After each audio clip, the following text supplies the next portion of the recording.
Hey, Sassy fam, welcome to your Sunday check-in. I hope you're well. I hope you are fabulous. And you guys, thank you. Thank you all so much for the congratulations and the well wishes from the last Thursday check-in. Thank you, thank you, thank you. I got the good news while I was editing the Thursday check-in. So I had briefly mentioned in the intro, oh, by the way, guys, I'm up for a column, and then I got the good word while finishing up the editing. So this was me with my cup of tea, and I'm listening, and then I get the message, right? And this was me a couple seconds later. I got it. And then published to YouTube. But yeah, thank you. This was a big item, right? This is a big item on my to-do/goal list. And here we are at the beginning of December. I had pitched an idea for a column to the powers that be, if you will. It was taken to table, thoroughly vetted, talked about. And it's like, okay, let's disband for the holidays, and then we'll get back to you after the new year. And honey, time goes by. I mean, honestly, even I forgot at some points because I have a couple thousand other things I need to do between the holidays and everything else I got going on. And I should have known, honey. I should have known. Okay, because I tell you what, I kept getting hit with the Eight of Wands in between readings. So when I shuffle in between the different signs, the Eight of Wands kept falling out and out of multiple desks. And I'm like, okay, I get it. I got news coming. I kept getting hit with the Eight of Wands in between the shuffle takes. I got it. Dear universe, something's coming down the pipeline. Noted. But yeah, there it was. I got hit with the good news, and I was able to share it with you. And I thought, how appropriate is that I get to share this news first and foremost with Sassy Fam. You guys have been witness to my transformation back into the profession of writing, and I share with you what I can when I can. But like always, who I write for, the subject matter, content, my pen name, once more, it remains anonymous for reasons discussed in my part-time/partial retirement video of YouTube. If you'd like to refer back to that, why I have made that choice, it will be posted for you for your reference. But I can tell you with much reassurance and gratitude that part of my life professionally remains very much at peace, and I intend to keep it that way. Gosh, what can I say? It's been really cool. And it's just started, just unfolding. This part of my life, it's just unfolding, and I'm grateful for every moment of it. One of my colleagues, we'll call him Terry. Terry said, "Do you write with a scalpel? Because your stuff is visceral." And I said, "Are we using the word visceral correctly, Terry?" This is how writers bust each other's balls. Okay, trust me, this is normal, and we got a good chuckle. But that's what can I say, honey? If the shoe fits, one must wear said shoe. Do I write with a scalpel? It's been wonderful, you guys. Thank you all so much. Okay, let's see. Anything else? Monday. Tomorrow, actually, will be the full moon in the sign of Cancer. The 13th or thereabouts, depending on where you are in the world. But yes, full moon in the sign of Cancer. So if you have any strong Cancerian placements, particularly if Cancer is your moon sign, rising as well, don't be surprised if you have a surge of emotions for the next couple of days. This is normal. In fact, from my experience professionally, having done this for years, I can tell you readings have a tendency to get very emotionally rich post full moon. For about a week or two. Normal. But it's always interesting to see what's going on there, what gets stirred up, if you will. Today, we're going to do the general overview, or 369. We'll put down a 9-card baseline. We'll do some advice/clarifiers, oracles, and charms as well. Like always with the general overview, take what resonates, leave what does not. If there's more than one energy clearly apparent to you on this board today that I personally did not see or call out, then you feel free to reverse those energies as you see fit. These are, after all, general collective readings, not one-to-one private, which is to say they may not resonate, which I know is frustrating, but it's also normal. Check your other placements. You will find yourself in there somewhere. Okay, you guys. That's enough of that. Don't mind me, honey. It's like a post-coital glow, if you will, but, professionally. It'll eventually come down, and then the realness is going to hit soon. It's like, This is what's going to separate my previous work to a new level of professional work, so I'm excited. Wish me well. You guys are awesome like always. I will see you for the Thursday check-in, some shorts too, and some other message types will be coming up. All right, you guys, take care, be well. I will see you at your sign. Leo, you're up first. What's going on, please?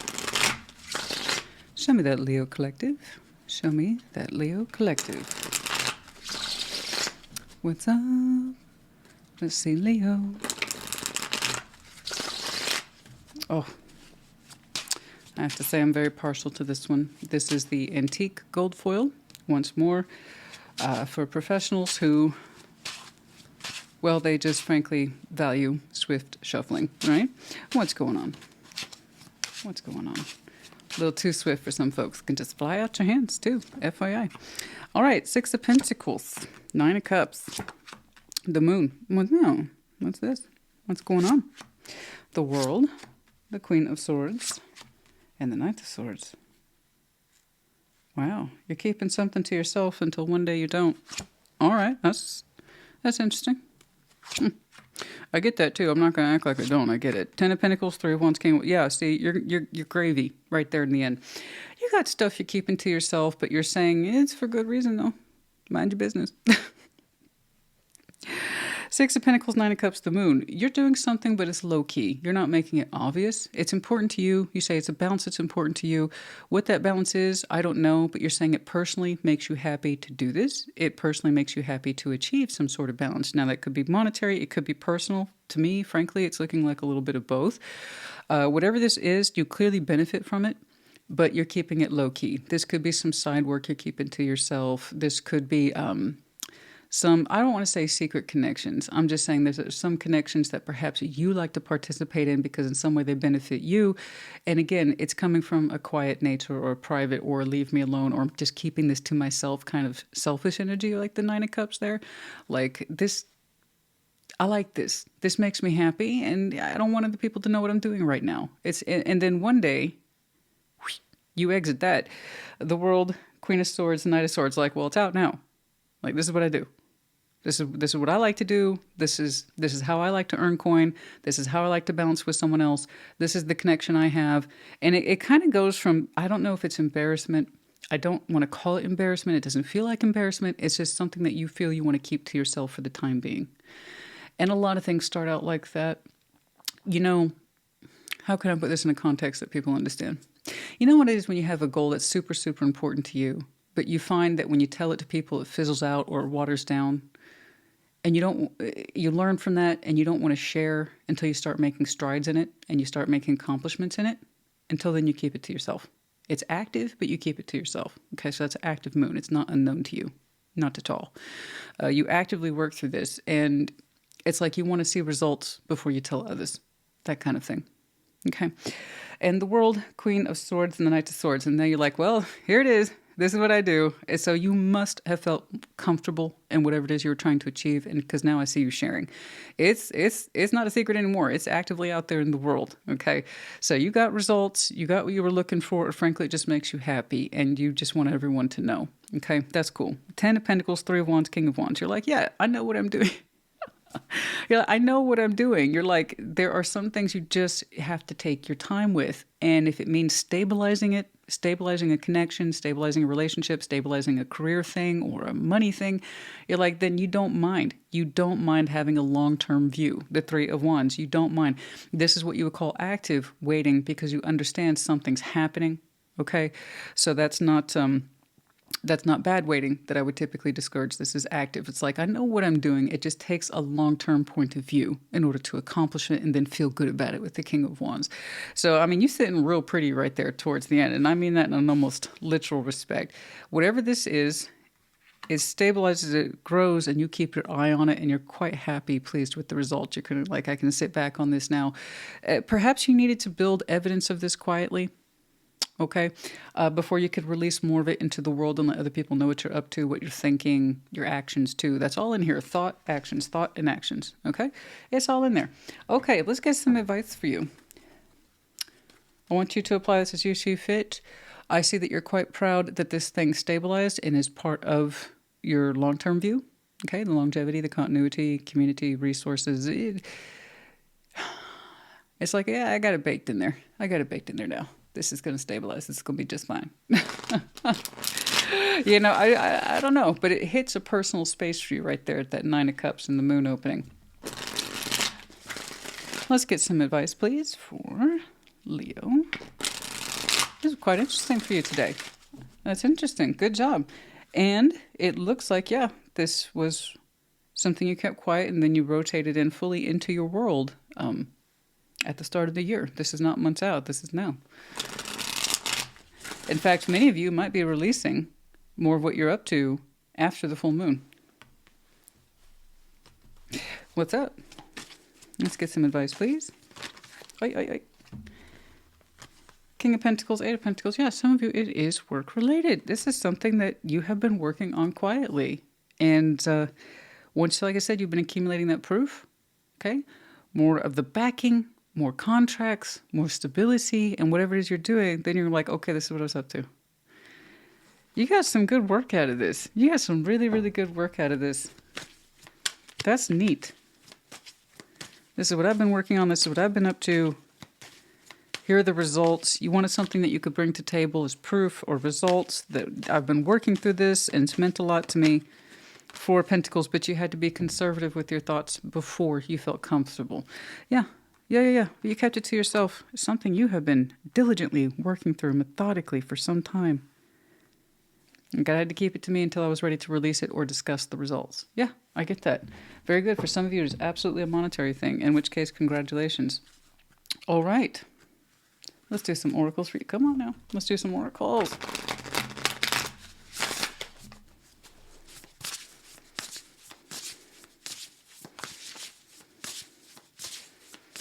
Feels weird shuffling without my nails, so as I was, not that you care, I'm like, it's awkward shuffling without. You get used to it. You get shuffling with nails and without nails, and it makes a difference when you go either direction, when you're used to the other direction.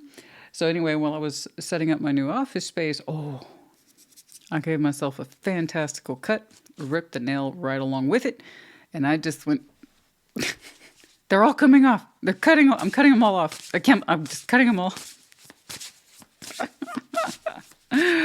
Oh, you know, in that moment where you just lose your patience and you're like, ah, that was me. 41. The moon made new beginnings. Oh, that's beautiful. Oh, some of you determined on new beginnings for yourself, particularly in your sense of security. Okay, the financial sector. In that sense, I'm going to make the most of this opportunity, and I'm going to dig deep and work hard on this. And when I have something to show, I'm going to reveal what I've been up to. Yeah, you have, and yeah, you did. Good job, honey. 41. And like I said, that moon. Some of you will be releasing what you've been up to after the moon, after the full moon. Okay? That's soon. That's very good job, you guys. Excellent. Excellent work. Okay.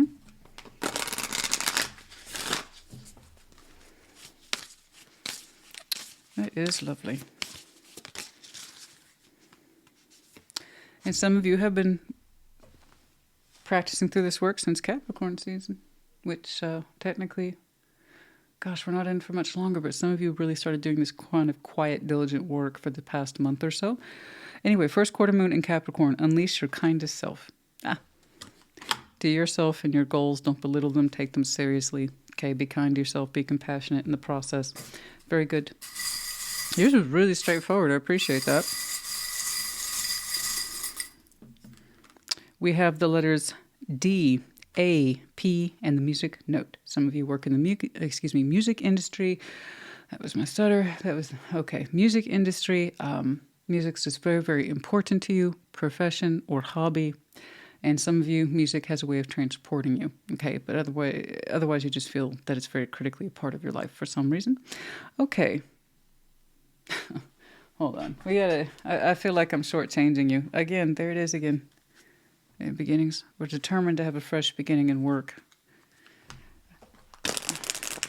Stability, platform building, something like this. Transcendence, unity, taking your goals to the next plane of existence. Yeah, I get it. I love it. Others of you, this, I suppose, transformative process for you might have started in what we would call autumn or last fall. It's beautiful. All right, Leo, honey, I hope this helped you. Put it in the comments. Take care. Be well. Sag, welcome to your Sunday check-in. What's up? Show me Sagittarius. What's up, Saggy?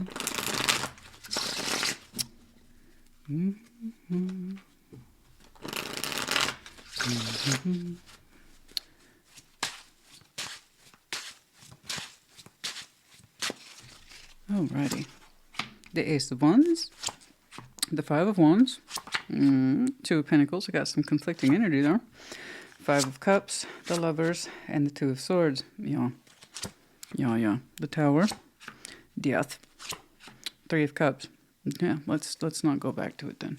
Okay. Let's not go back to it.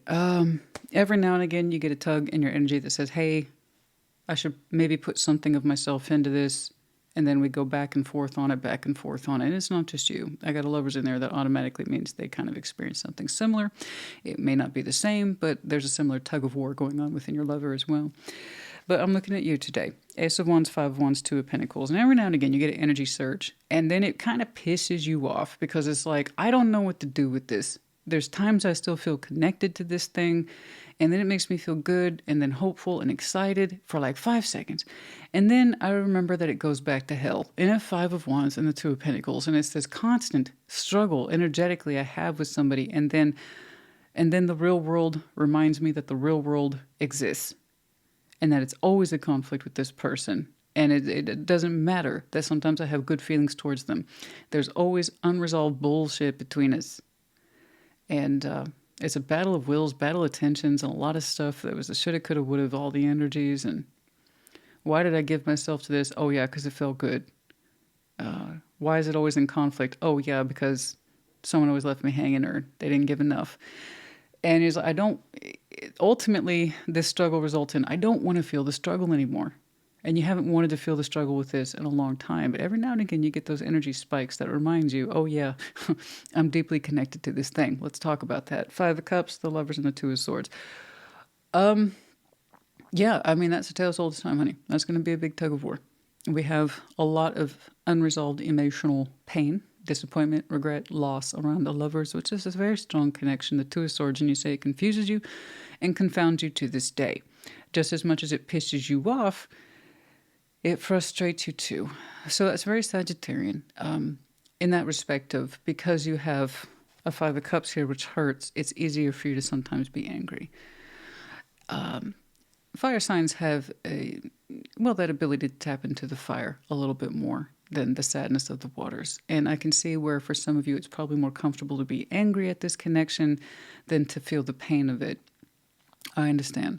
I would challenge you then, I would push on you, I would lean on you. Okay, to look into your Five of Cups more deeply.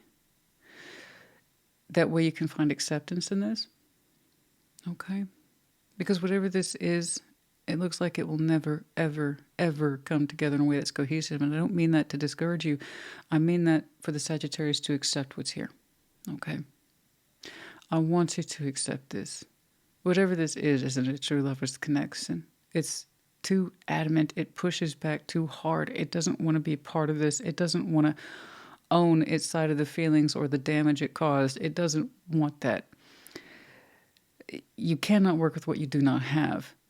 Okay, so while I know you're kicking around with a lot of unresolved feelings and it makes you mad, and then you feel sad and you don't want to feel sad, so it's easier to feel angry, I would rather you sweep all this away and accept that it needs to be let go of, because we have the Tower, Death, Three of Cups. When you understand you really don't want to connect to this anymore emotionally, you will feel so much better. It's so much better than sitting in old constructs of old frustrations and the occasional flare-up of positive energy that clashes with what you know about them and the memories of old and all this other crap. I know, honey, it's the strong connections that can drive us the most crazy. I get it. I really do. But you're showing me you have outstanding unresolved issues with this person, spiritually, emotionally, otherwise. And you cannot work with what you do not have. You're fighting someone who's not there. You know, if they wanted to stand up and be accounted for as part of the healing process or how to move things forward, they'd be there. I see you fighting ghosts, and most of all, I see you fighting yourself when you occasionally have an energy spike towards them. In the Tower, Death, Three Cups, it's best to let this go. It doesn't look like it's headed in the direction of good times. Positive. I'm not going to sit here. It's like, oh, you're going to honey, I call reconnection all the time. And I'll even encourage it so long as it looks positive and healthy. And, you know, and the two people know this is like, that's the opposite of positive and healthy. I would rather you challenge yourself to get in touch with the pain, learn to let this go and see it as your best interest, than continue to drag this out and war on yourself because this person's not there. Okay? They're not there. You have a fight with someone like that when they're in your life and you two are trying to understand each other better and you're trying to come to terms, you're trying to find ways to stay together, and you bring out the best in each other. I got someone here who brings out the worst in you and they're not even there, and that's fucked up. Okay. I think this is what you might call a false lovers type thing. It might have been very charged, maybe emotionally and possibly sexually, but it didn't connect in the other ways. Spiritual, mental, that kind of thing. Okay. Otherwise, you'd be showing me a lot more peace around the subject. We can't keep everyone we connect to deeply, right? And someone who had more to work with doesn't feel so frustrated. It just, no. I don't want you to hear a bunch of flowery nonsense. It's not there, honey. I read what's here, not what isn't. I don't want you to keep connecting to this. I don't think it's supposed to. The Tower, Death, the 3 Cups. No. No. Queen of Cups, Ace of Wands. Yeah, that's beautiful. What about it? New beginnings for yourself. Strength. Hierophant, stand up for yourself and what it is you believe in. Absolutely. Look, some of you have very big hearts. I see that. In your Ace of Wands, this is energy that you have been using largely when you feel it. It was been towards this person of the past. Do you still have hope for it sometimes? Energy surge that suggests light, intrigue, passion. Yeah. Would you be better off investing in a new beginning for yourself where you have fresh energy with an open heart, where you feel good about you? You have to have strength to stand up for this. Strength and commitment to it with the Hierophant. Stand up for yourself specifically, what you believe in and what you feel. Because I shouldn't be seeing you use this kind of energy towards this mess. It doesn't want to be there. I don't think it is. It doesn't seem to stand up for you, otherwise it would be there. Okay? This is for you first and foremost. You have a big heart. That means you have a strong sense of intuition in there too. Use it to your advantage. You know you're supposed to lean into a new beginning. And I don't care how you do it, but be strong-willed. Be strong-willed and commit to yourself. The Hierophant is for you first and foremost. Strength is too. And those two together, oh my gosh. So if you say new beginning, no going back to the past, I cut it out, I block it, I exercise that will, then stand up for that, stand up for you. Because this, all I see it doing is dragging you back into the past and pissing you off all over again. So stand up to it.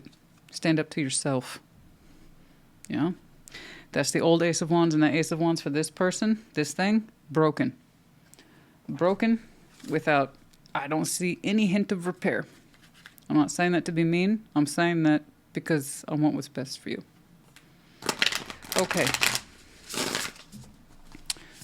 Actually, I just did a little post the other day about letting go, which I know is easier said than done. I'll be the first person to say that. You bet.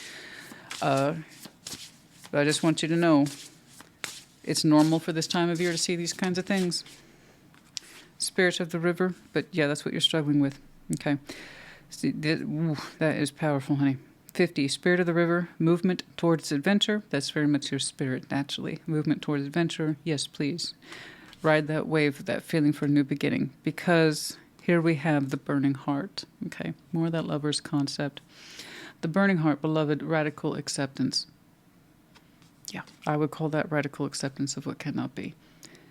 But you radically accept yourself first. Stand up for your convictions. You know they're correct. That's also a form of radical acceptance. Love yourself first and foremost, and then you'll never waver. You know this isn't for you. That's a hot mess. That's what that is. Okay. You know, you can't trust people who don't stand up for themselves. Never mind the connection they're supposed to be part of. You don't want that. Okay.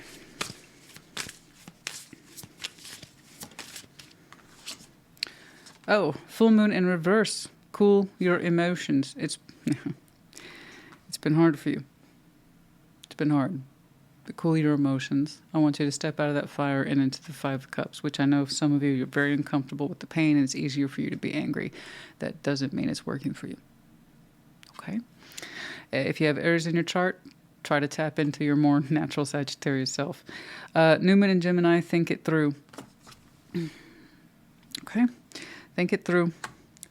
It also, I think, technically came out in reverse, in which case there's nothing here to think through anymore, except it.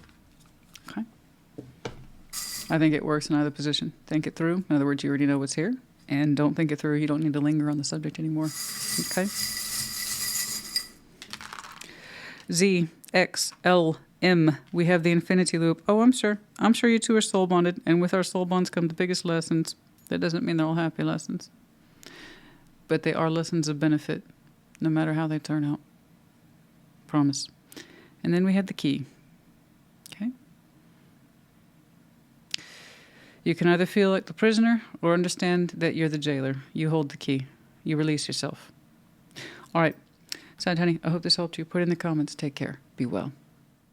Aries, welcome to your Sunday check-in. What's up, Aries? What's going on, please? Show me, Aries.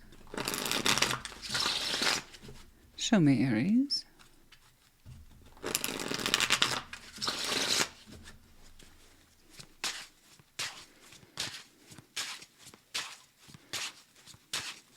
Okay, what's up? The Hermit, the Five of Pentacles, Ten of Swords, good job. Easier said than done, but good job. Page of Wands, the Six of Cups, the Eight of Wands, the Fool, Seven of Swords, and Death.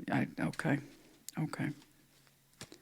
I don't see you. Yeah, okay. I mean, it's not a fault, guys. We have to make the decisions as best we can, and you're making a decision on something that is not easy, but it's also a good representation of what you think is correct. Okay, so these are the kind of choices I see people make that I think should be applauded, because I typically see people doing the opposite of the hard thing, which can often be the right thing. So the Hermit, Five of Pentacles, Ten of Swords, like I said, good job, full credit. It took you a long time. The Hermit is not known for being rushed. I don't know if you see this, but he's never depicted with a pair of roller skates. No, he shuffles, he takes his time, he's got the lantern. You know, he's an older guy, he's in a cold environment, but he's like, I'm here to do a job. And that job can't be rushed, and he's right. The Hermit is healing based on experience, wisdom, the ability to apply your lessons, right? It's that equivalent of, oh, okay, that makes sense now. Now extrapolate that over years, and that's the Hermit. You will have several moments like that as the Hermit. Oh, and it's not just one, it's multiple times, but they're all good. It's just a difficult subject. Right? Five of Pentacles, Ten of Swords. At some point you were subject to an ending. Either you did it, you finalized it, or you were on the receiving end of it. Okay, but you're like, this is what happened. This is the damage. This is what I'm working with here. And that was a heavy ending. It was heavy. I strongly feel or suspect, that you had to break from something, a situation, place, circumstance, or person, and it did not feel good at all, but it was something to do with based on wisdom or experience. It's like, I know better. I know better. And it's kind of like I need to let this ending lie, kind of like let sleeping dogs lie. It's like I need to let this ending lie or reinforce it or just understand that it's best. Okay. But regardless of who did what, the result is the same. I'm holding myself responsible for my side of that ending, looking at it, understanding it, and healing from it. You know, like I don't ever want to do this again. So that means I need to learn from it. I completely agree. We're more likely to repeat our mistakes when we insist we have nothing to learn from or we didn't do anything wrong. And that person's headed on a one-way street to Repeatsville. You don't want to do Repeatsville. I don't ever want to go through that shit again. That means I got to learn. So again, bravo, full cred, full points. Page of Wands, Six of Cups, Eight of Wands. Heads up, there's some communication coming through, or it already has. I can't quite tell. Right here we're in the middle bracket of current, possibly flow-through energies of the past, because this, again, is a snapshot of days to weeks. It's not stretched out like other readings are. So this, I don't know when the communication landed. You opened up to it briefly. It's like, oh, what's this? And it was curious. It represents a connection of the past. Six of Cups, soul bond. Whether or not you believe in that, I don't know. That's up to you. But this is someone whom we have sweet, nostalgic memories with. You go way back with this person. You go way back with old so-and-so. And there were some fresh words over this connection of the past. Okay? And I see you responding. It might have been minimal, but I see you responding, and it looked positive. It looked positive from you. And then it stops. It looked positive. I see a response. It wasn't a lot.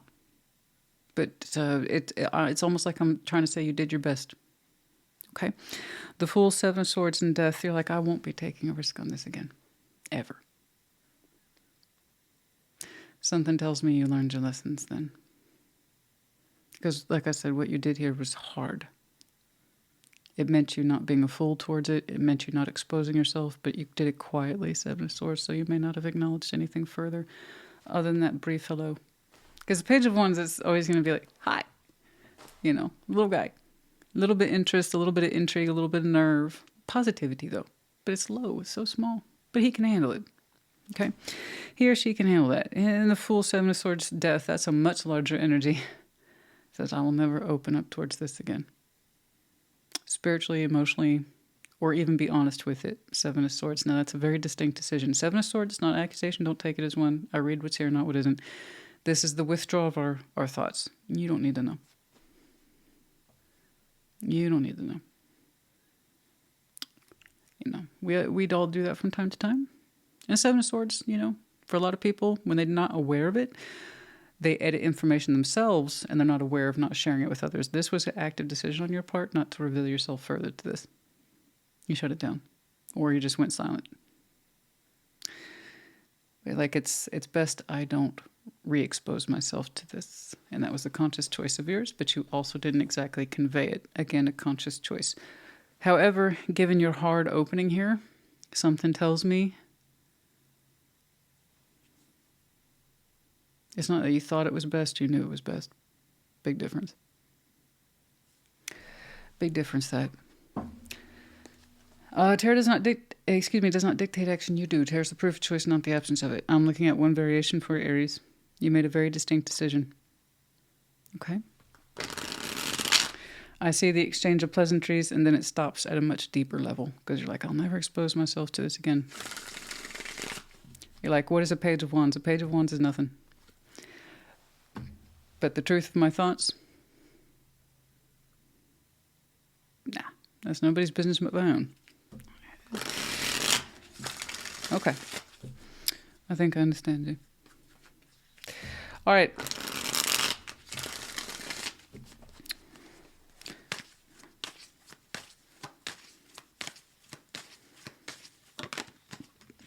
Six of Pentacles.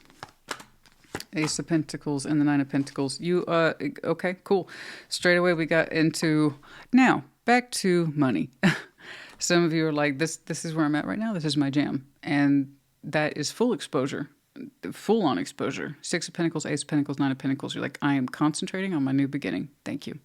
That's what I'm doing. I'm making things balance for me. And you're saying I'm experienced. I made my own garden. You know, I'm cultivating a lot of projects in there. I'm maintaining balances too. I'm good. This is what I do. This is my jam. This is me right now. Me and my new beginning. Me and my aces. Me and my pentacles. I like my garden. It's growing. It's prospering. It's flowering. That's, you're saying, is my focus right now. And so it should be. Okay?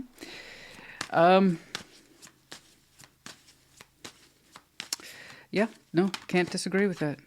King of Cups. I'm curious. The Lovers. New or old? Page of Wands. You knew exactly who you were communicating with. That little guy right there. Page of Wands. Yeah, it was a soul bond. It's like saying the same thing twice. Six of Cups isn't necessarily an intimate relationship in terms of you knowing that person intimately. You know, family, friends. Yeah, absolutely. That doesn't necessarily mean it was romantic. You're saying, oh, I know who it was. I know who it was. And I love them deeply. Like, I made my choice. I love that person deeply. That's why I dropped a Page of Wands at all. Okay. I understand you. I do. And you said I'll never expose myself to that again. I know exactly who they are, and I love them deeply. But then given your opening, you're saying that's the thing I had to heal from. I'm not going to make the same mistake twice. Respect. What's going on?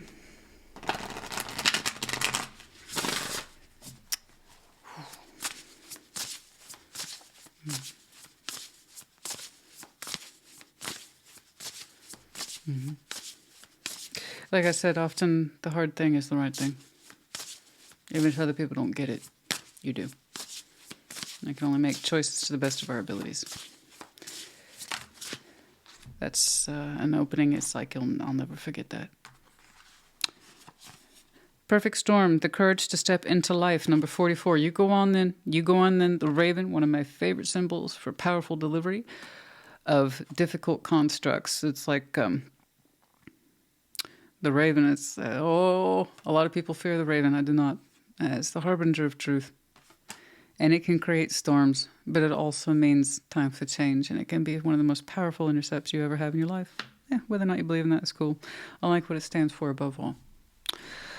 25, Garden of Venus. I told you, some of you are quite equipped at making your own gardens, and it's quite prosperous and thriving, and it's gorgeous. And that's where your focus is these days. Okay? I'm not saying you're perfect, but I'm saying you made your choices, and they were healthy, good choices for you. I see that. Okay? A lot of people are like, how would you choose this over that? Well, depends on where you're coming from and what you learned from it. Choices. Number 25. All right. If this had thrived, I wouldn't have seen this or those choices. That's how I know. All right.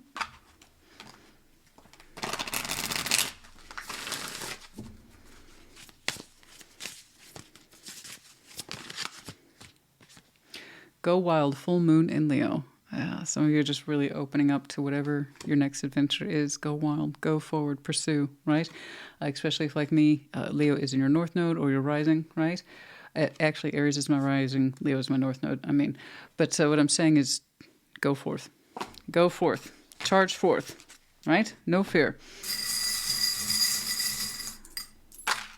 We have the letters A, R, F, K. We have the medallion of Sag and Aquarius. You might have any of these placements in your chart, possibly formerly connected to. You're still connected to soul bond. That's never going to really change. It's our obligation, though, to understand it, and for that reason, know when to continue it, when to discontinue it. Okay, the seasons also might be important as well. Yeah, I see that coming on through. Possibly Aquarius season, or it did in Sag season. It happened. I can't quite see the timeline. It's a little lapped over, but you get it. And we have the mask.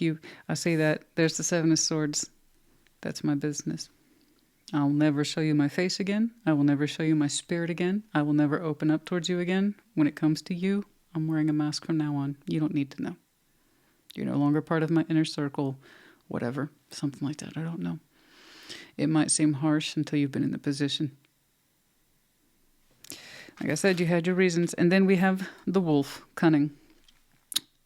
Abiding by the moon cycles, listening to your instinct. And again, it might be harsh, but it's kind of like I feel instinctually this is what I need to do. I understand. Okay, Aries, honey, I hope this helped you. Put in the comments. Take care. Be well. Aquarius, welcome to your Sunday check-in. What's going on, please? Show me Aquarius. Show me Aquarius. What's going on?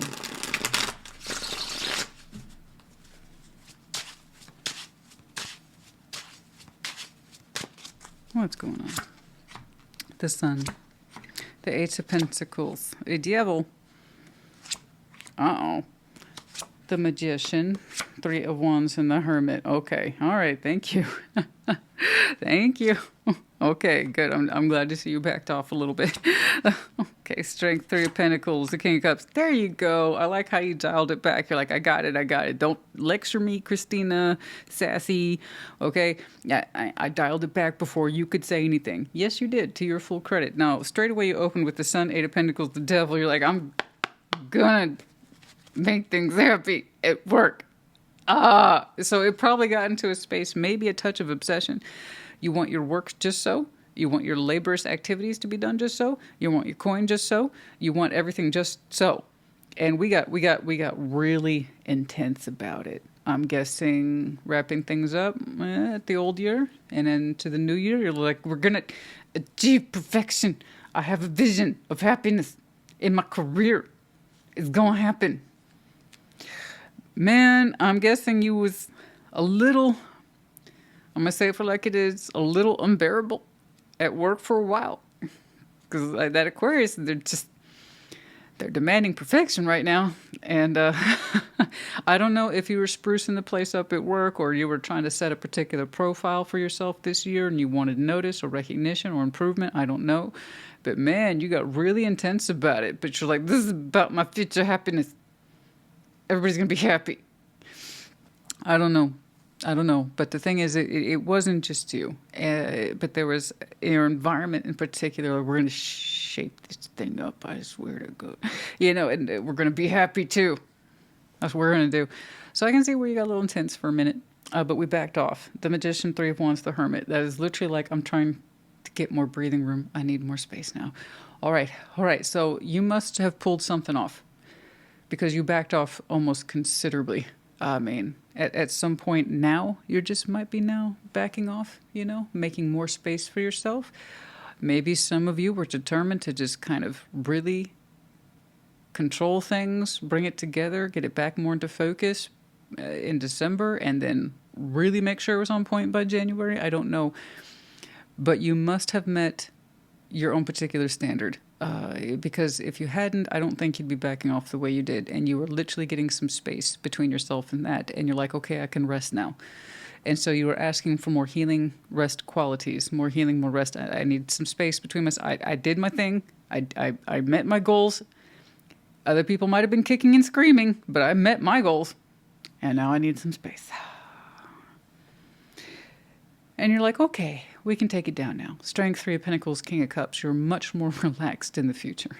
A lot more. So I don't know what that work intensity was, again, towards the end of the year and into the new year. I don't know. You would know best. But this was you. And I guess you met your goals because then you started going, doing some weird kind of wavy bye-bye for a minute. I don't quite know how to explain it, but once you get back to it, though, Strength, Three of Pentacles, King of Cups, you're like, this is better, right? Things are back in order. I see all hands on deck, but in a happier way. Much more relaxed, too. So I don't know what that frenzy was about. I strongly suspect you guys wanted to change the note for yourselves at work. And that meant a lot of hyper intense activity, possibly to the point of being overly controlling. Okay. But I'm glad things eased up for you. Like I said, you must have met your goals. Otherwise, I don't think I'd be seeing you relax. Because now there's much more of a looser, friendlier structure for you in future that you really do feel good about with the King of Cups. So that's good news. All right, let's get some advice, please. If you have any Leo in your chart, perhaps check theirs out. Theirs had a particular focus as well. Not so sharp as the Devil. But, you know, just in case. And also their power cards there, so just in case. Any advice, please, for Aquarius?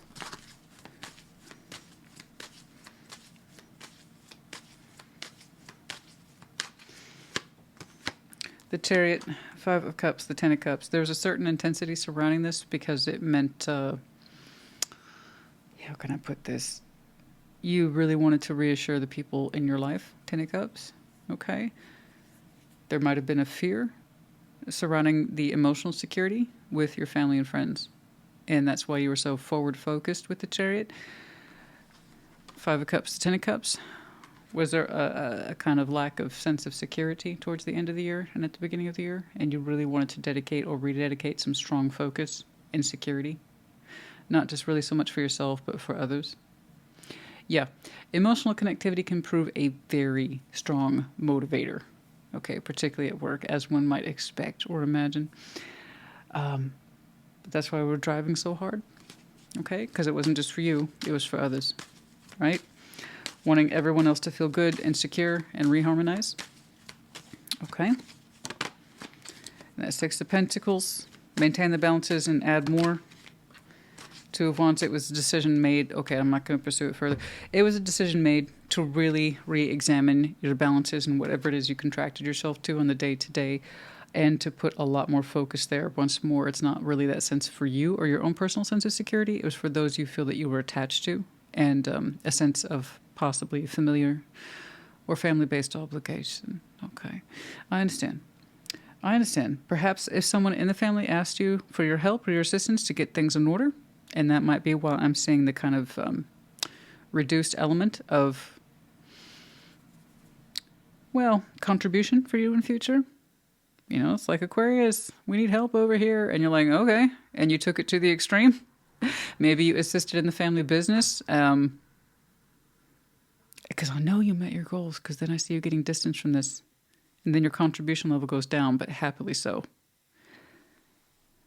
Is that what happened? Some of you helped the family businesses, something like this, and you got a little intense there for a while. It's like, hey, who asked who for help? I would put, yeah, I would put good money on that. I could see that happening. Absolutely. I could see that happening, especially if we're talking about family and friends, businesses, and that kind of thing. That makes a lot of sense. Let me know if that was the case for you. Let me know if that was the case. In which case you did your job.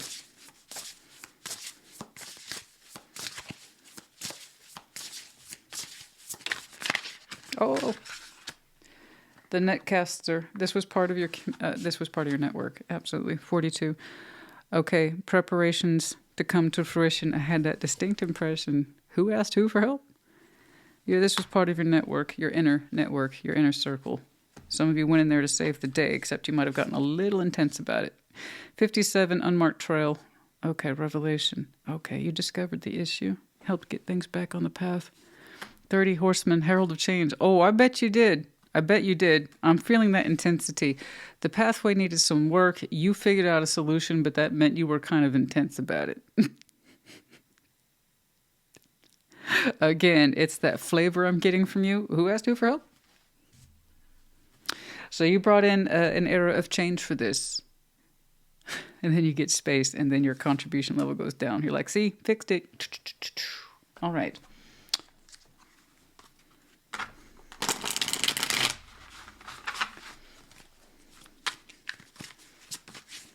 Oh. Some of you identify as the feminine.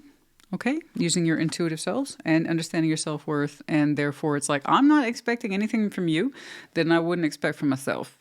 So you had high expectations for this, first and foremost for yourself, but also, if I can do this, I expect you to as well. Oh, I bet some of y'all was real pleasant. It worked, Christina. Yeah, can't say it didn't. Or at least you'll know that soon enough for yourself. Let's do...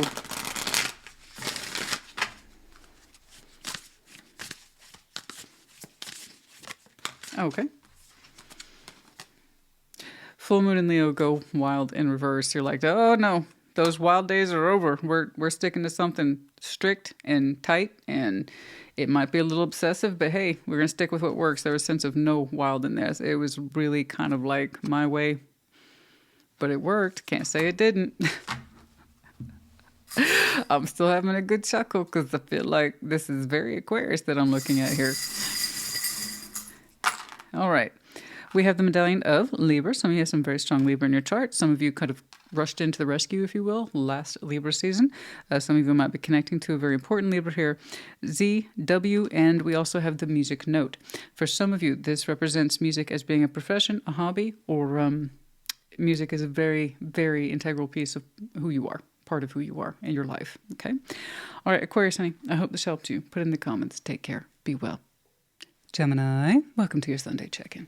What's going on, please? Show me. Gemini. What's going on, please, for Gemini? What's up?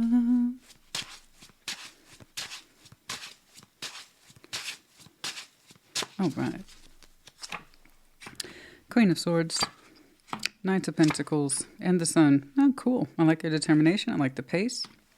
And you got a goal. I like it. All right, Seven of Wands, the Nine of Wands, the Wheel of Fortune. Whew, now that's different. but also not. I'll get back to that. Six of Pentacles, Five of Wands, and the Queen of Wands. Straight away you showed, I am who I am. Queen of Swords. I've made up my mind. Okay. And you're like, I'm going to move forward this way. And it's slow, it's steady pace. I was like, I'm just trying to be happy. And you want to move in the direction of happiness, which I see you doing. Emphasis, I see you doing. But you, for some reason, have to keep your goal in mind constantly because there's some bullshit over here. Seven of Wands, Nine of Wands, the Wheel of Fortune. There are things that you are looking back on that you're like, I should have been not doing, fending off a long time ago. There are things I should have had in place, such as walls or shields or defense mechanisms, because you're saying, looking back on it, we wasted a lot of time doing something. I don't quite know what it is, but you're saying I should have been defending against my time, energy, and effort a long time ago, and also fending off. So there is a lot of frustration here, a lot. The twisting up and the excess use of negative energies, okay, feeling frustrated all the time. I think some of you really know, you had a hard time putting boundaries or walls in place to defend yourself against unnecessary time-wasting elements, other people, places, things, situations, circumstances, because your focus to keep your mind on your goal, which is slow and steady, to work on something that means something to you, okay? This is a personal endeavor, and you want to be happy in it. You've already seen some progress in it, which is great, but you're saying there's such a huge element here that represents time wasted and lost that you should have been putting up defenses against for day one. And you might have been able to stay on your goal here had you just kept your eye on the prize. Okay? Kept your goal at the forefront of your vision. But there's such a huge sense of loss of time and being frustrated by that. And I was doing this and that, and I should have been focusing over here. There's too much time-wasting element in here. I'm being frustrated and pissed off by it. And why didn't I get this kind of focus years ago? I don't know. But at some point, like now, you're ready for that focus now. You're ready for that determination now. You have a goal set in front of you now. You can see it for yourself now, and that's what counts. So I can appreciate looking backwards on time and how much time we wasted and feeling frustrated and pissed off. And this is where I got distracted or allowed others to distract me or allowed these situations or people to distract me. And I was like, I'm not doing that anymore. And I'm glad you're not doing that anymore. Okay. I agree with you. There's some people who just, in situations that just seem to waste your time and distract you, and we lose focus. And all I can tell you, honey, is try not to allow that to drag you back into the past. Okay, but by all means use it as fuel to move you forward. Okay, that's how you do energy conversion. You could interpret it negatively, or you can take that frustration and use it to propel you forward. No more excuses, no more distractions.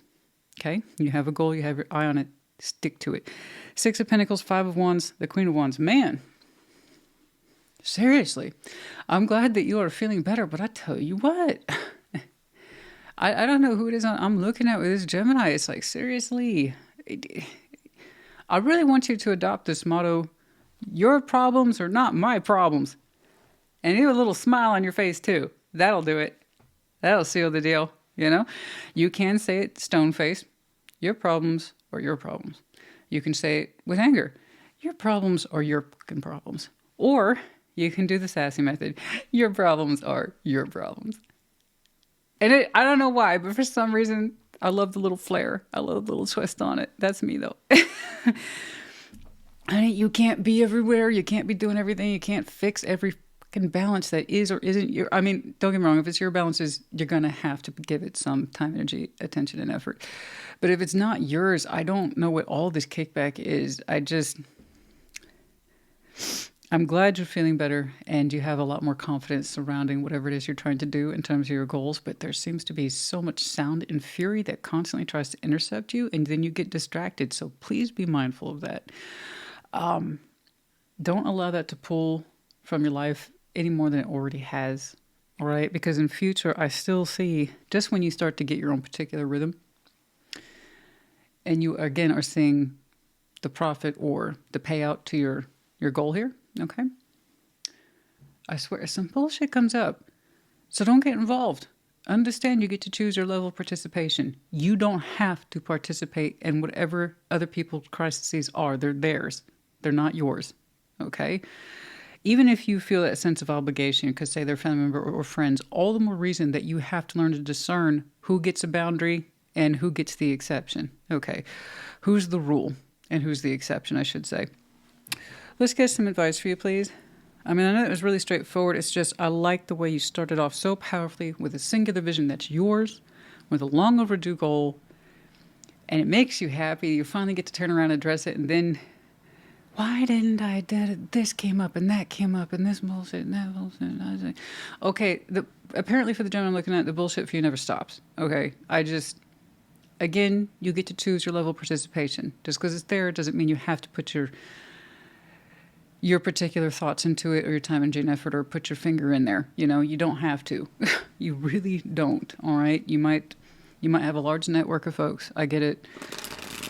All the more reason for you to be discerning. You know, are they helping you with your goal? Let's put it that way. Let's get some advice, please, for Gemini.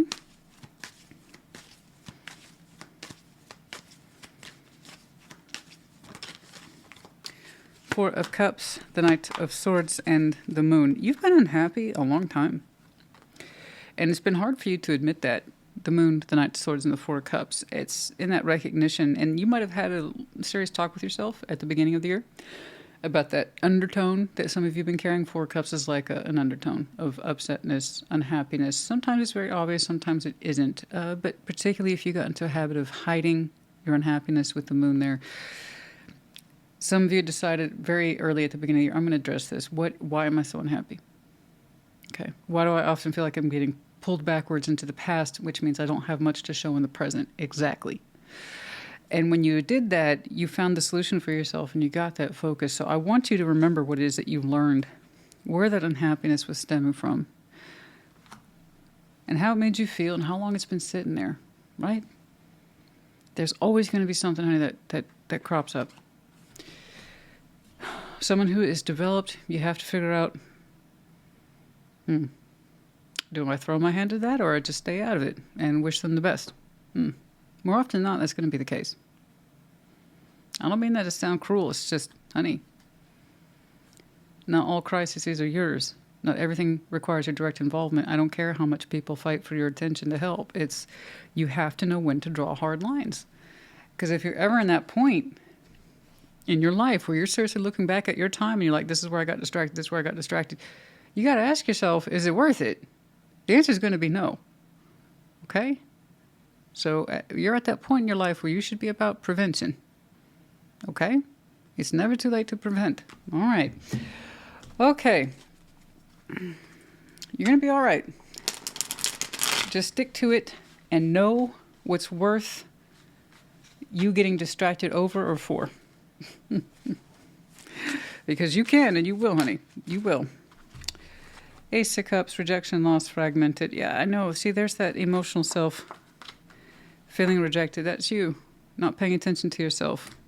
You feeling like you have rejected your own heart's desire for I don't know how long, and that's going to cause upsetness. Yeah, you're darn right it will. It's ignoring it. There's that sense of I feel rejected and lost from what I feel for myself and my own situation in life and whatever your goals are personally. So stop allowing yourself to be distracted and you'll stop feeling rejected in your own heart's desires and how you love yourself and perceive yourself and how you feel about things. Okay? Give yourself the attention you deserve. No one else can do it for you. All right.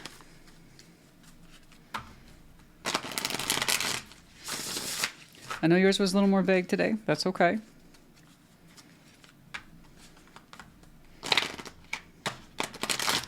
Sometimes we all need a little extra reminders. This is what we're trying to do, you know?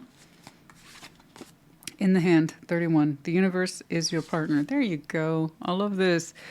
Whatever that is you're feeling inclined to do, please know that you have help in this. Real help, assistance, you know, kind of like a sense of spiritual guidance. right? Holding your hand in this. There's something here you are naturally compelled towards and you want to walk the pathway of. Please know that you're not going in there unassisted. You have a partner there. It's in the hand. Number 31. Good. Strong sense of spiritual journey in there. The wailing tree. Ay, I know.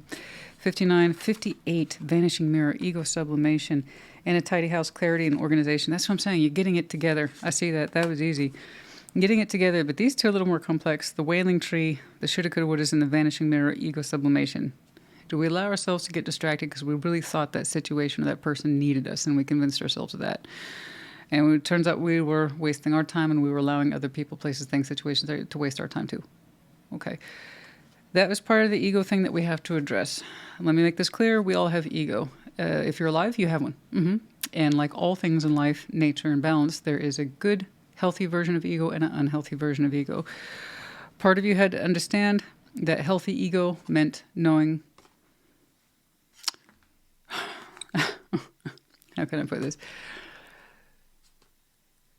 Knowing when it's not necessarily...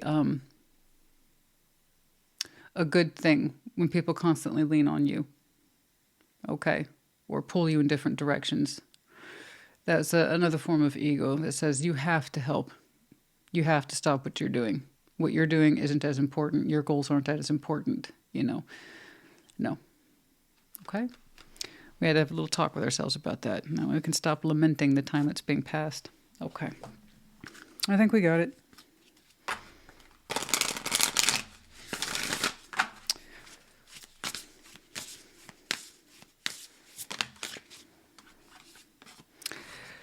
Take inspired action, full moon and Virgo. Some of you have some very strong Virgo in your chart. Last quarter moon in Sagittarius. Practice gratitude. Okay?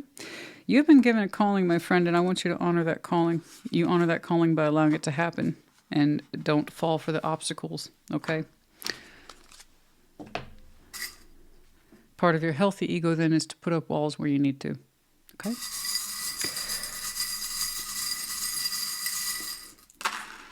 We have the letters Q, W, S, R. We have the medallion of Pisces. Some of you have some critical Pisces in your chart. Could be connecting to, or the season might be important, which is upcoming, by the way. And big dollar bill. Some of you have been wanting to work on bigger financial goals or personal endeavors in finance and money, you know. You might start seeing progress by that in Pisces season, by the way. Good luck to you. Gemini, honey, I hope this helped you. Put it in the comments. Take care. Be well. Libra, welcome to your Sunday check-in. What's going on for Libra? Show me Libra. What's going on for Libra? What's going on for Libra? What's up?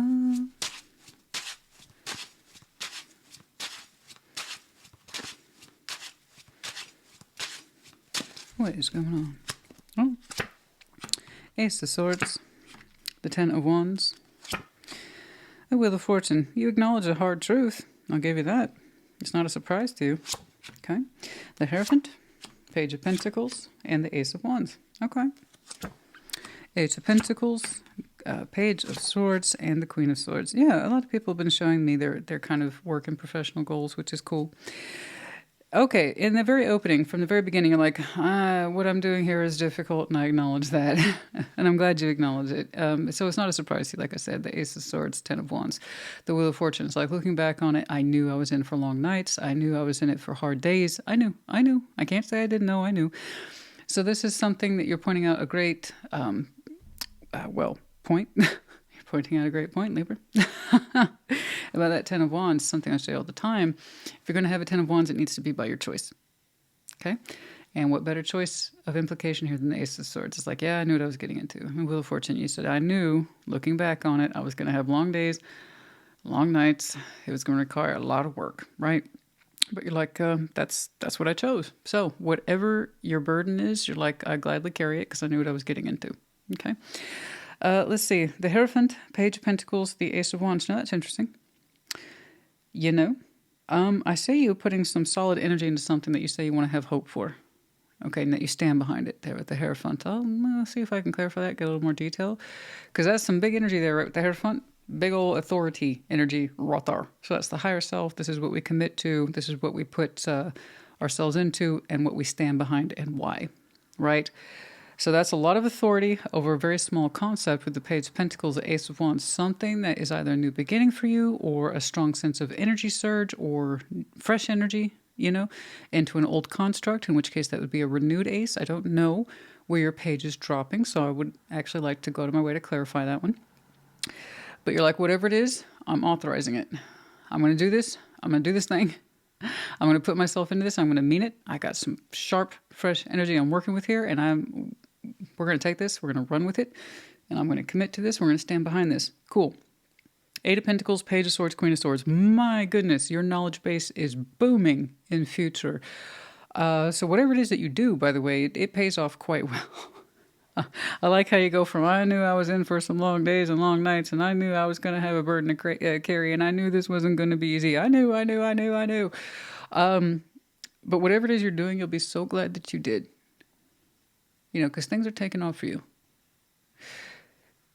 You'll see more of that for yourself in future. But yeah, you have an exploding knowledge base. You get really comfortable in that role. And you're just slinging that knowledge. You're slinging that sword. You know, you're slinging that truth. I love it. Yeah. And you went from a Page of Swords to a Queen. That's amplified knowledge. It's kind of like, I don't know much.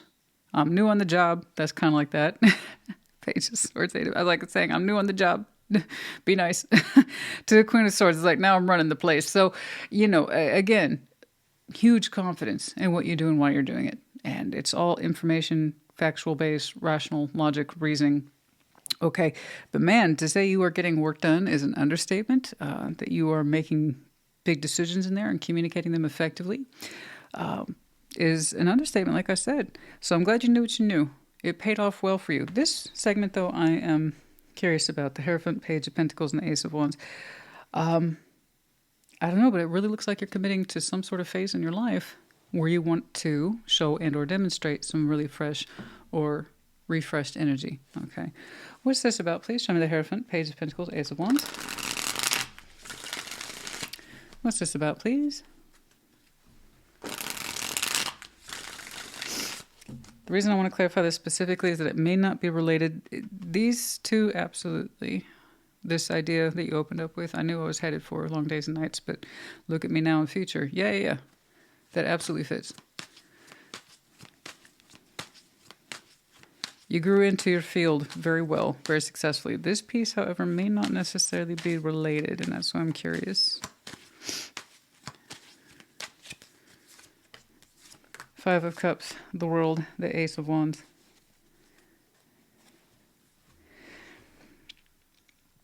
It looks like we're opening up some new lines of communication.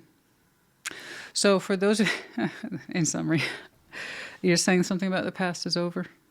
You're committing to the future. You're committing to new beginnings. Good job. So that Page of Pentacles thing could be anything.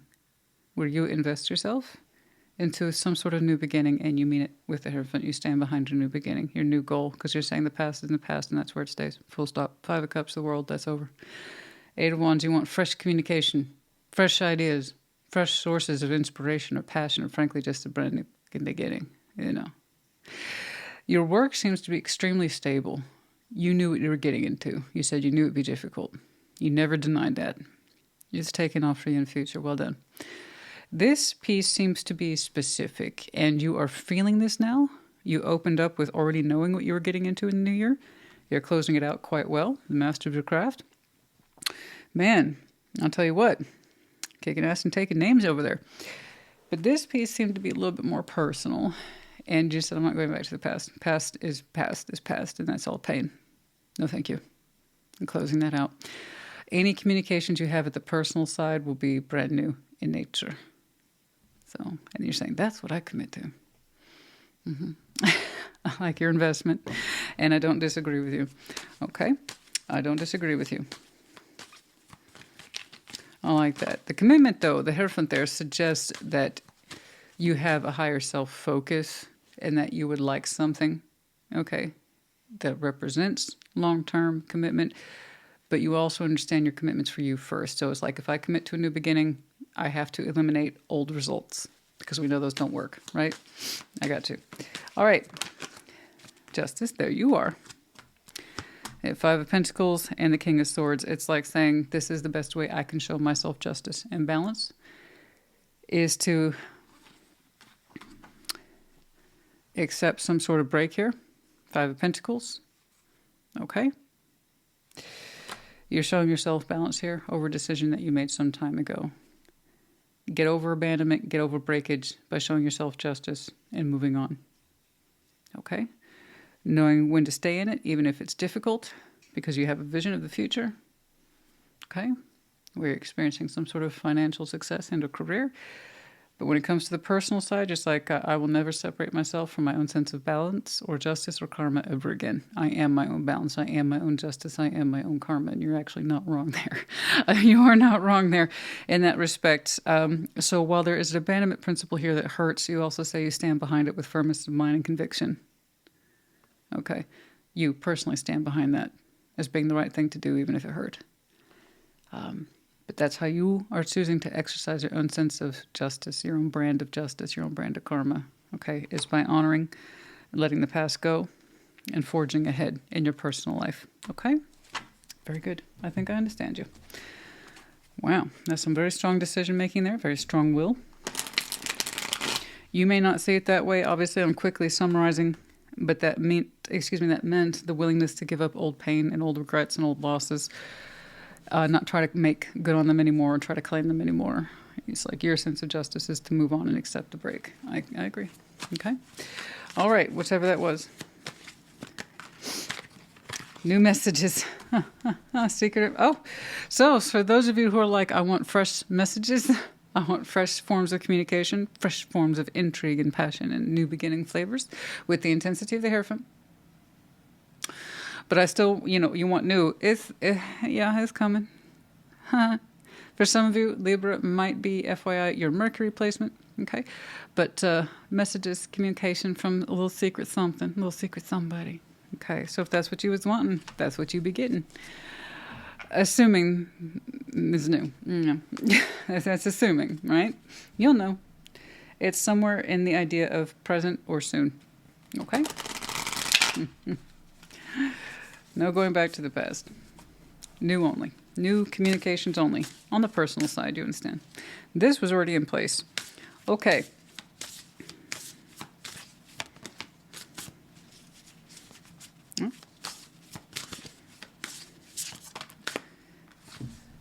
Last quarter moon in Virgo. Attend to the details. Oh, I see that. Be mindful of your details, yeah? Cross your T's, dot your I's, etc., etc. Always be mindful of the details, honey. The details, the little things, this is one of my life mottos. They add up real quick. So don't think the little things can slide. No. They add up. They add up. Attend to your details. So you might have some very interesting Virgo in your chart as well. New moon in Gemini. Think it through. Think it through, and you have. I can tell that you appreciate a long scope view of hard truths and the acceptance of them if it means getting what you want. That means you have long-term game. And I always respect people who have long-term vision. Know what you want, accept that there's going to be hard days and nights, that your willingness to work through them. I can already tell you're that Libra who has a goal and you stick to it, okay? Your personal side has a new goal attached there, but your career goals, your 3D goals, had a long-term value already in place, and you continue to abide by them no matter how hard it gets. So I can tell that you are someone who values thinking it through. You don't really do things randomly or too spontaneously, I don't think, and that's not a knock, honey. I mean, that's a good thing. Even your personal side has a sense of, once I put my stamp on it, I'm committing to it, okay? All right.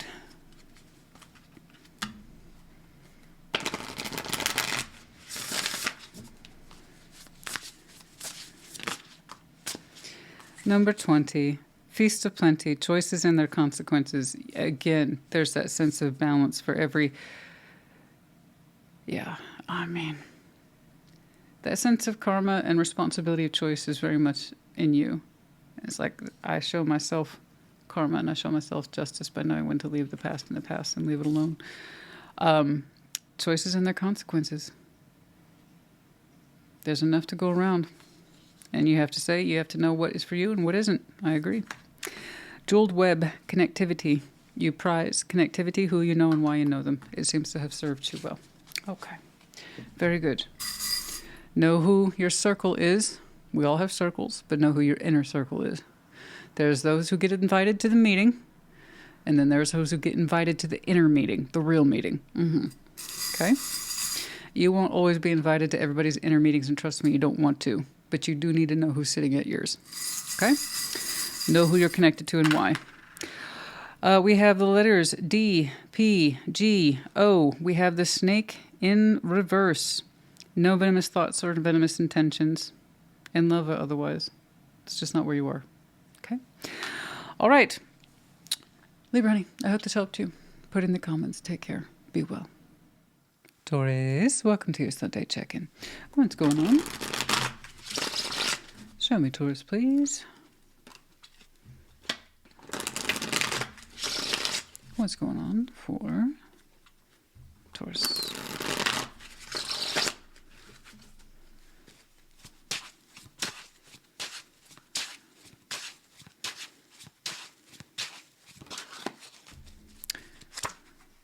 Nine of Swords, the Emperor,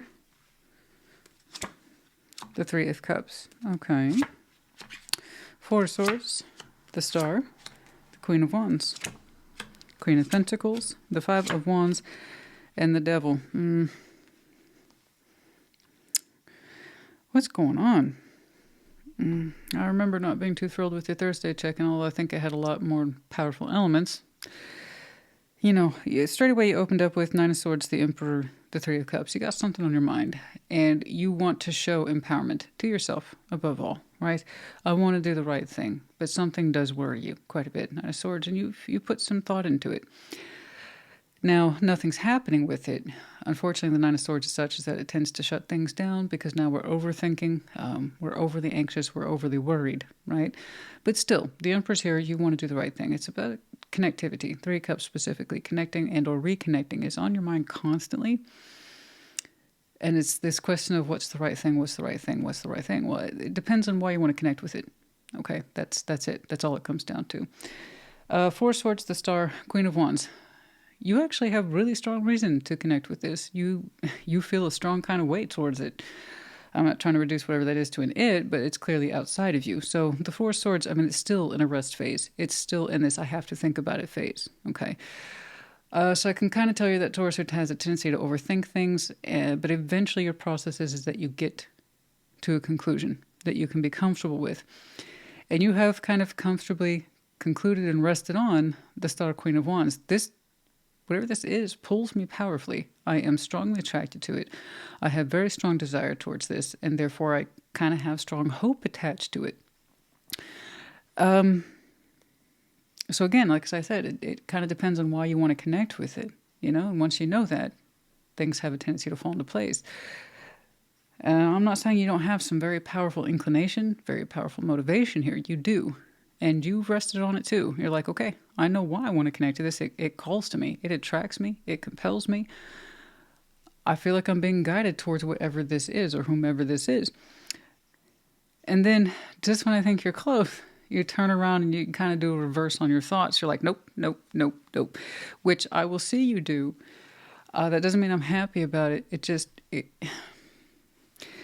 I even said to her, you got to figure out why you want to connect to it. And then you can take it off your mind. Done. Then you'll know. And you did that. So it's at this point where I would see you take action, or that's the idea. And you're like, Queen of Pentacles, Five of Wands, the Devil. You just went, hell no. And it was a very strong sense or showcase of fear. And I'm not saying, afraid. What I'm saying is fear. And it's coming from a place of self-worth and how comfortable you are with you. Yeah, I grant you, sometimes it can take nerve to really allow ourselves to go after the star, especially when we have a high desired drive attached to it, as the Queen of Wands or the King of Wands would suggest, and you do. The attraction's real, but it's a little bit more than that. It has a far-reaching principle of the star attached to it, so it's a long-term desired drive or goal. It seems to be attached to somebody. But when it's time for the actual action, the 3D, your 3D is to kind of stay inside, if you will, and fight yourself on it. It's like you're beating yourself up in there. Why can't I go towards this? How come I can't connect to it? It's fear. It's fear-based. And there's that sense of, who am I to even suggest that? Who am I to dare leave my house? Who am I to even, to think that I could? And that's that you're being so hard on yourself.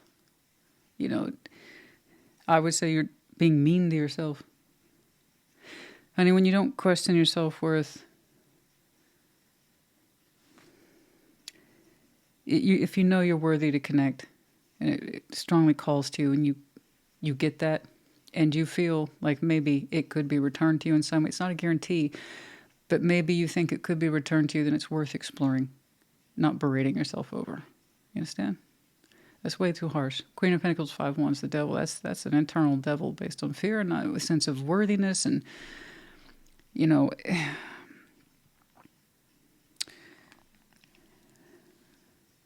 it's a little too attached to you a little too quickly because you work through it. You even asked yourself, why? Why is this on my mind? Why do I want to connect to this? You figured it out. It's right here. So that means you identified it. You studied the subject, if you will, and you have an answer. And then the practice, you're like, nope, nope, nope, nope, nope, nope, nope. Who might I even dare think that? And it's just, it's so mean to you. And it's not a credit to who you are at all. You know, especially if you identified yourself straight away as someone who prides themselves on being empowered. But when it's time to put it into practice, you're like, no, I'm not. I'm not empowered at all. What the hell was I thinking? You know, what's that? What is that? Let's get some advice for you, please.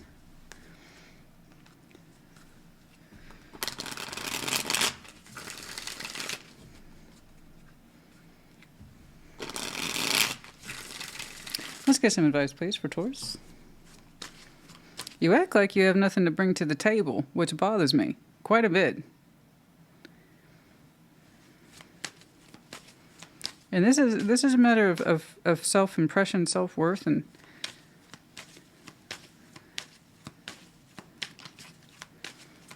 I mean, there's no guarantees in this life, honey, but give yourself a shot, you know? 10 of Cups. The Hierophant, that's you. 5 of Swords, there it is.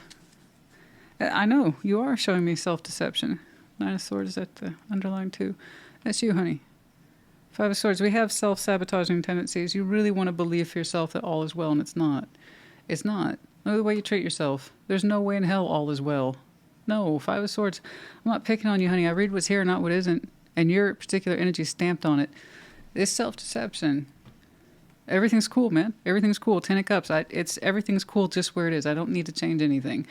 I don't need to address this. I don't need to look at this. I don't need to be attracted to this. I don't need to be desirous of this. It's cool. I'm cool where I'm at right now. I got everything I need, but not all is well. No, not if you're lying to yourself. No. And the power structure of the Hierophant is such.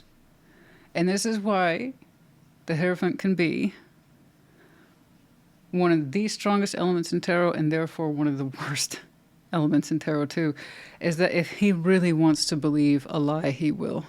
Because this is what he does. I absolutely attest that the sky is green. And he will believe it. And he'll ask others to believe it too. That's the Hierophant's power. Please don't lie to yourself. Not all is well. You don't have to lie to yourself like that. It's like saying, I'm literally cool with the way everything is right now. I don't need to change. I don't need this desire shit. I don't need this. No, I don't need it. Everything's cool, man. Everything's cool. Everything has its place. Everything's perfectly balanced. It's not. Not when you're lying to yourself about it, no. Then you turn around and beat yourself up. Oh, who am I? Who am I? And that's how you keep yourself in check, and that's how you keep the lie going. Okay? But not understanding your sense of self-worth, understanding yourself, loving yourself more, or understanding that you indeed are worthy of your own truth. Okay? I don't think you understand how much power you have. I know you don't. 6 of Wands, the Knight of Wands, and the Queen of Cups. There it is. God, there's fire and water on that one. The attraction, what you feel towards this is real, and there's actually authentic love behind it too. It's not just all fiery attraction running around. Again, if it was just all fiery attraction, these are short-term elements, okay? Powerfully felt in the moment, don't get me wrong. But these are the elements that have stay power, a lot of it, particularly this one. And then you combine it with some heart space. It has a lot different meaning, texture, and depths. Okay. And I even said the best thing you can do for yourself is to go within and understand why you want to. Do you understand why you want to connect with this? You have a principal attraction to it that says yes, upfront, immediate, but also further out it could be like splendorous and like everything, but whatever. Okay. You get to choose. Tarot does not dictate action. You do. Tarot is the proof of choice, not the absence of it. The more real you get with yourself, the more you allow the reality you want in your life. Because real respects real, or perhaps I should start saying real attracts real. Okay. Okay.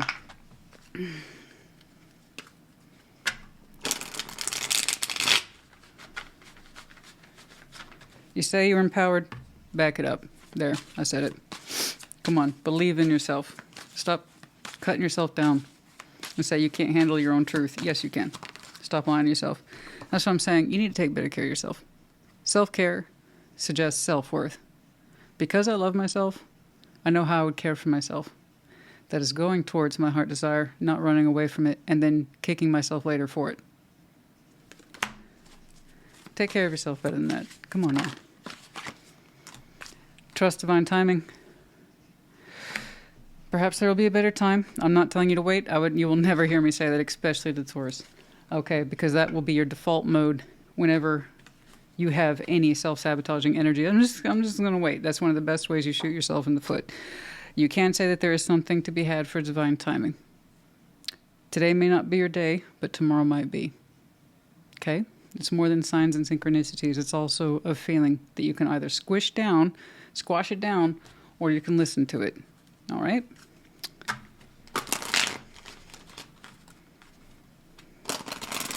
Yes, all signs, all elements. Just to recapping, like, she just picked on Taurus. That's what it... Bullshit. You've had plenty of good readings from me. Lots of them. And this is still a good reading to you, if it helps you. If it doesn't help you, then maybe it's not yours. Maybe check out your other placements. Done. Okay? No. It's just, sometimes when we're in it. And I'll see consistency in people's readings, collectives readings for a while, until it changes. Okay? This is the card I was meant to see. This is divine timing. If there were, some of you are seeing this today. And by that I mean the full moon in Cancer, as discussed in the intro, or right around that time. Let your fears dissolve. Full moon in Cancer. Your fears are ungrounded and necessary if you know who you are. Okay? We will all have faults. It's our ability to see them, address them, work through them that defines who we are. Not the shoulda, coulda, wouldas, and the fuck-ups of the past, okay? No shit. Just point out the obvious a little more. Chemistry, passion. Yes, we need new perspective on our spiritual awakening. That's what I'm saying. You were so quick to identify the elements. It's passion. It's attraction. Other stuffs too. Maybe love, maybe a big vision there with the star. Okay, fine. But we need some more perspective on your spiritual awakening. How far you have come as a person. And perhaps readdressing, reassessing, reevaluating, if you will, your sense of self-worth. You need some new perspective on that. I think we could all do with that from time to time, you bet.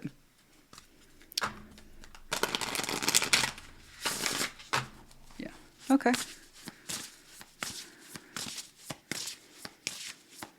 But yeah, no, I don't know if I finished my thought. I'm sorry, I do it all the time. We all have pros and cons in our signs and our elements. You cannot have one without the other. It's like saying, let's have a day without a night, a rose without a thorn, a black without a white. It's impossible. Okay, all signs. Oh, you know what it is? We're having a little rainstorm today, and it kicked off Ring, or i.e. Alexa. Try not to say her name too loud, because then she'll kick off some more. But we all have pros and cons. It's inevitable. When you understand what your superpowers are, you should by default know what your kryptonite is. You cannot have one without the other. You have so many strengths, but you probably don't see them that way. I'm looking at a Taurus. You're much more likely to identify your weaknesses and fears before your strengths. You need to blend those two. Okay? Vanishing mirror, ego sublimation. There's something here about our ego needs adjusting. To make it clear, ego, like anything else, there's a healthy version and there's an unhealthy version.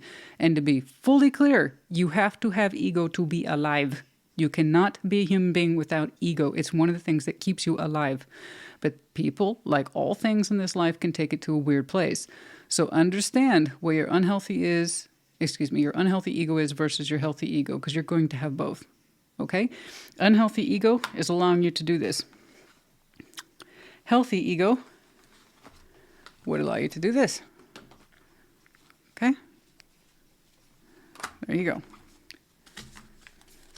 Number 58. The Vanishing Mirror, Ego Sublimation. Understand why you really pull back. Okay. Okay. Yeah, I don't know. Anything else in here? Did we do that? Yes, we did. Okay. Letter P, L, and then we have the medallion of Aquarius. Some of you might have some very interesting Aquarius in your chart. Could be connecting, and then the time of Aquarius, which is coming up. It is nigh upon us. Could be important to you as well. All right, Taurus, honey, I do hope this helped you. Put it in the comments. Take care. Be well. Virgo, welcome to your Sunday check-in. What's up? Show me Virgo, please. What is going on?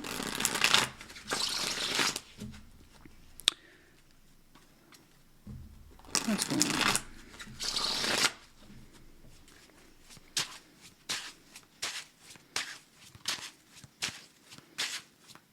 Yeah, the rain's picking up. It just started with Taurus's rain. We were supposed to have rain, heavy rain. Oh my God, build a boat because rain's coming. That's it. No, it's drizzle, plop, plop. And now it's picking up.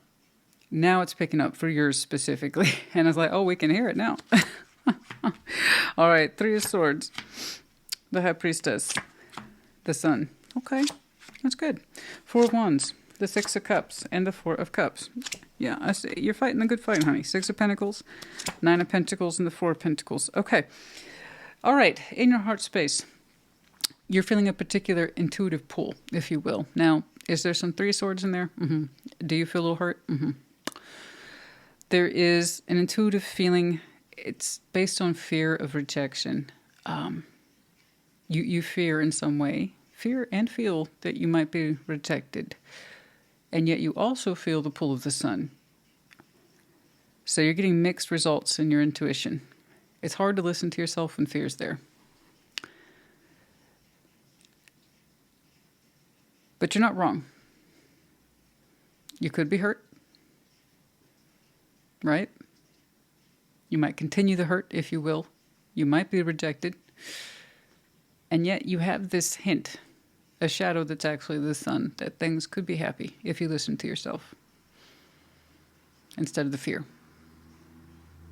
There's always a possibility of rejection, guys. A lot of people just fear that just because it's rejection. It's a scary word for some people. It's a scary experience. Be rejected. Scary thing. It can feel really unpleasant. Okay? And I know that because it's crossed your heart, that means you experienced it before. Okay? And yet, you can't deny that there is a feeling of happiness in here if you choose to try to connect with it. You could feel good about it, maybe. Okay? Four of Wands, Six of Cups, Four of Cups. There is a relationship here. I'm looking at it. Okay? It represents past, possibly a soul one. Whether or not you believe in that, that's up to you. But it's two people who experience a unique emotional flow based on shared memories, the exchange, okay? But it's unique in that sense of you two have a way of understanding each other without necessarily using words. It's just there. The energy's just there, and it flows easily. And this is largely an emotional-based relationship, okay? But it's also unhappy, Four of Cups. And it's equal division, 4, 6, 4. That means you've both been made unhappy by this connection in some way. And your heart would still feel some sense of lightness of being or happiness around it. Again, you intuitively feel it's a possibility, and you're not wrong. Just like you intuitively feel the unhappy state could continue as well. You're not wrong about that either. Okay? So what's going to win in this connection? The happy days or the rainy days? Six of Pentacles, Nine of Pentacles, Four of Pentacles. In the future, I see you maintaining your balances quite well. You look like you've had some massive growth spurt, so congratulations to you. I feel like I've been seeing that for you recently. Somebody in the Earth division has been doing really well with their pentacles these days. So anyway, that's you.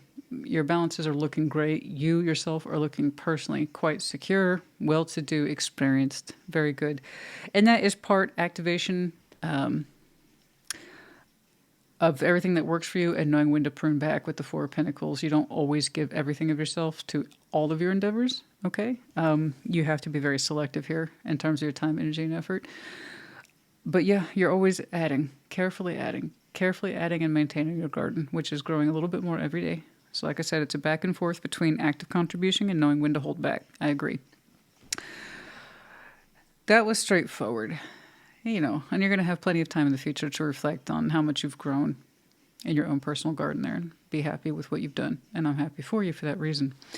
But back here on this top line, I hate to be that person. We will, of course, put down some advice, but all I'm saying is the emotional construct and what ifs. Okay. That part I didn't see get taken into reality. It's still in a place of an emotional puzzle for you of how this thing could go. Could we feel better about this? Because I feel like that's a possibility. Or is it going to stay bad or get worse?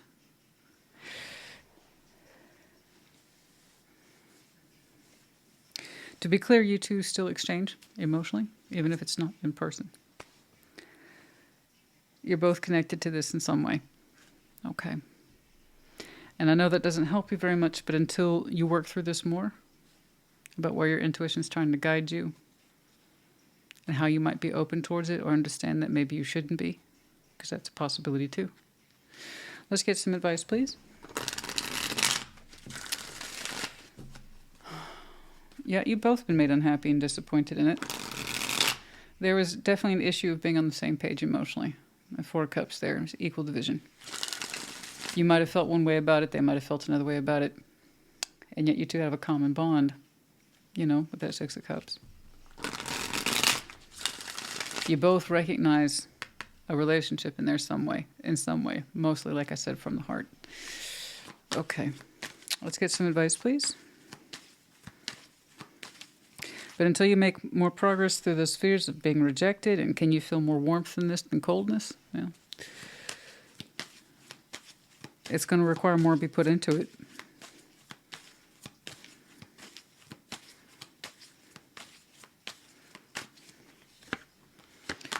The Tower, Strength, the Sun. Perhaps then it's best to let this go.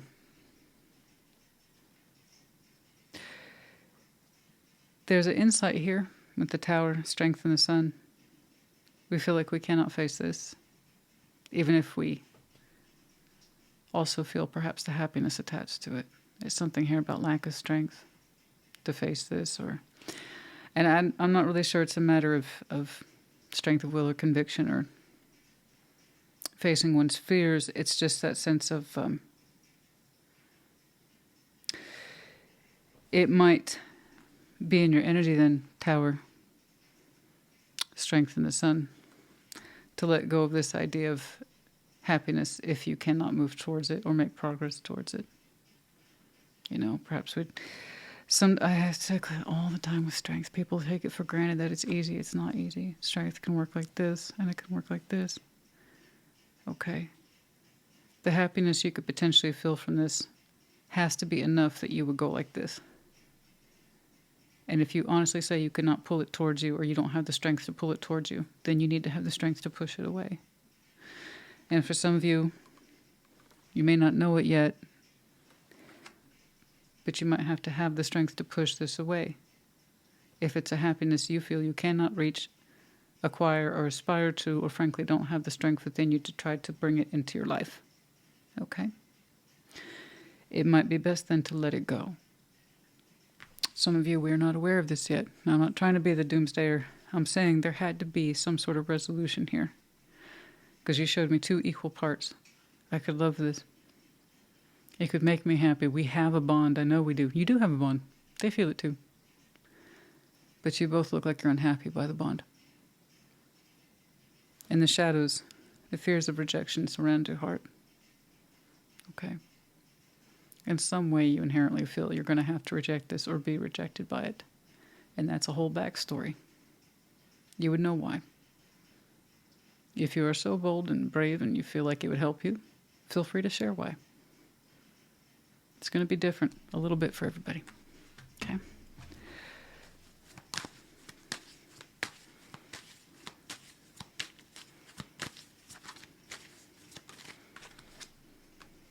Five of Pentacles, Page of Wands, and the Knight of Swords.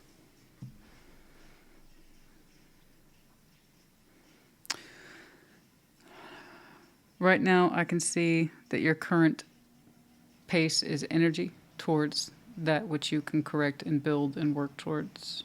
Okay.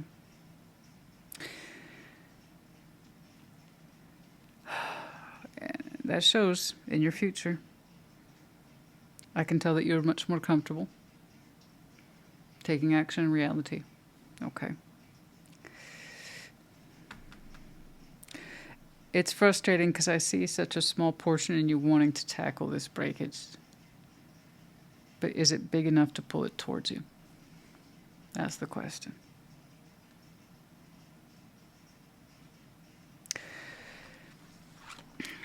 Because whatever this is wouldn't be a little patch job.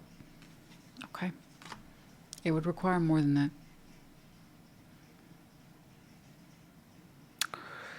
Okay, guys.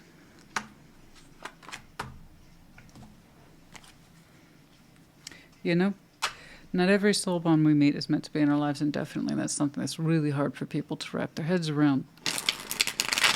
Soul bonds are soul bonds because they're much more likely to leave strong impressions upon us. Otherwise, we would have no incentive, i.e. motivation, spiritual, otherwise, to learn about ourselves, our pathways, our destinies, however you want to do it. Okay? We can't keep them all. We're not supposed to. But if you know you can't give more to this than a Knight of Swords and a Five of Pentacles and a Page of Wands, then perhaps don't. Okay? Because that's a quick job. That's a quick fix. And that's just not what this is. Or if you feel that they couldn't give you more than that, there you go. Stay present. Be mindful of your abundance. Show gratitude. And I see you having done that. You've done very well for yourself. And you will continue to do so. Pluto, transformation. Some of you, by the way, Virgo is your Pluto. And some of you are trying, as we speak, to learn to transform this. Okay? Understanding how the Tower, in this respect, might be appropriate for this connection. And that would require you looking at this and perceiving it differently. Okay? Because again, if you can't go like this, then perhaps you need to go like this with strength. Okay? That's for you to arrive to, and that's if it's correct for you.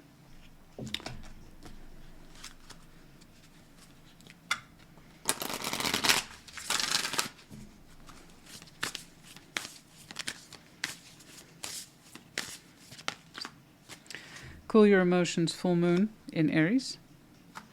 Release control, first quarter moon in Taurus.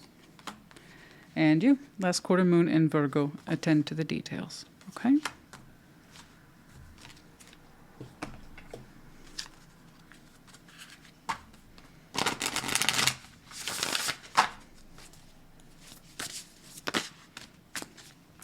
Number 23, Fortune's Wheel, luck and right timing. You will know when. You will know which course is for you when and when. 12. Dragon's Horde, protecting the future. Oh, I see you doing that.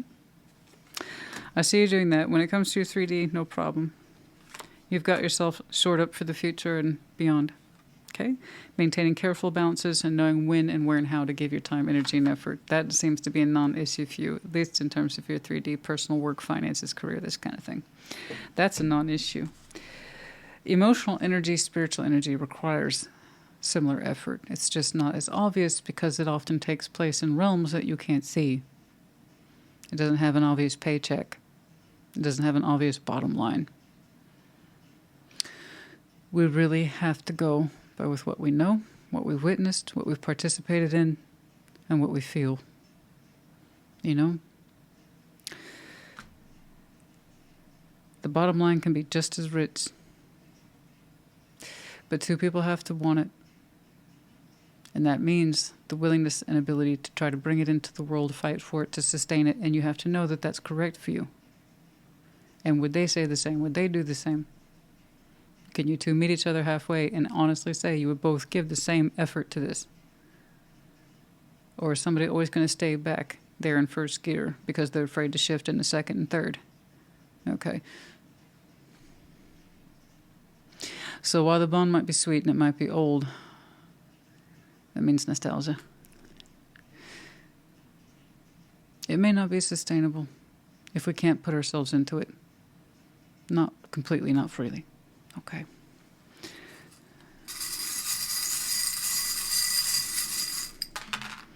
We have the letters R twice, 2 R's. The 4-leaf clover, touch of luck, never hurt anybody. We have the medallion of Libra. Excuse me, might have some very strong Libra in your chart, could be connecting to. And then Libra season might be important as well. We have the little star, modest hopes and dreams. And then we have the bicycle, confirmation for some of you. Perhaps some of you enjoy riding the bike, or it's how you exercise, but the bicycle. I included new charms a couple weeks back, and I've been enjoying them. But yeah, for some of you, bicycle, just confirmation. Okay. All right, Virgo, honey, I hope this helped you. Put it in the comments. Take care. Be well. Capricorn, welcome to your Sunday check-in. What's going on for Capricorn? Show me Capricorn, please. Oh. Show me. Show me Capricorn.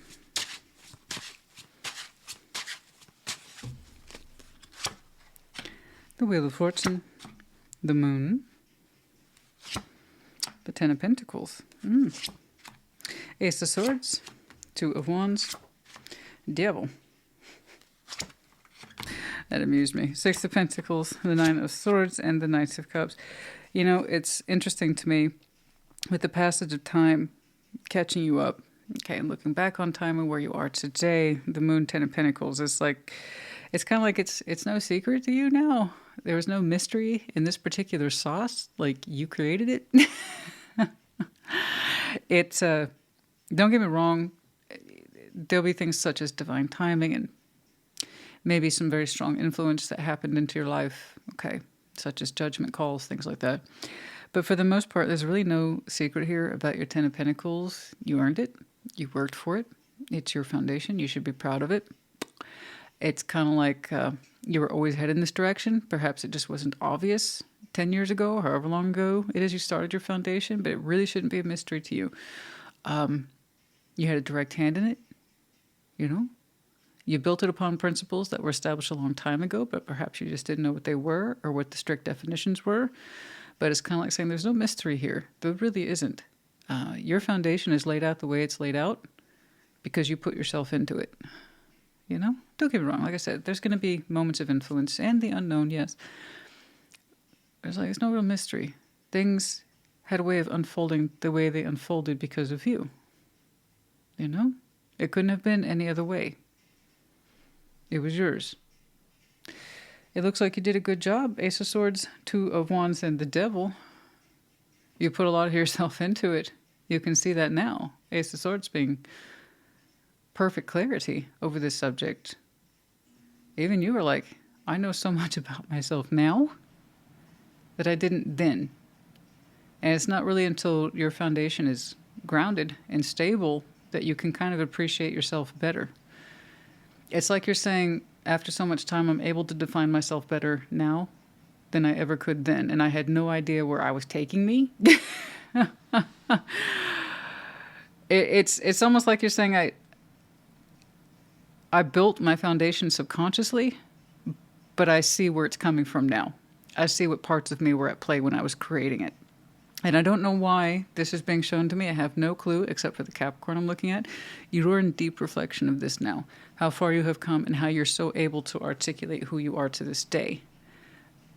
And you might have looked at your past and it's like, well, my foundation's unknown. I have no idea. I have no idea what I'm building. I have no idea what I'm doing. Let's just live life, see what happens.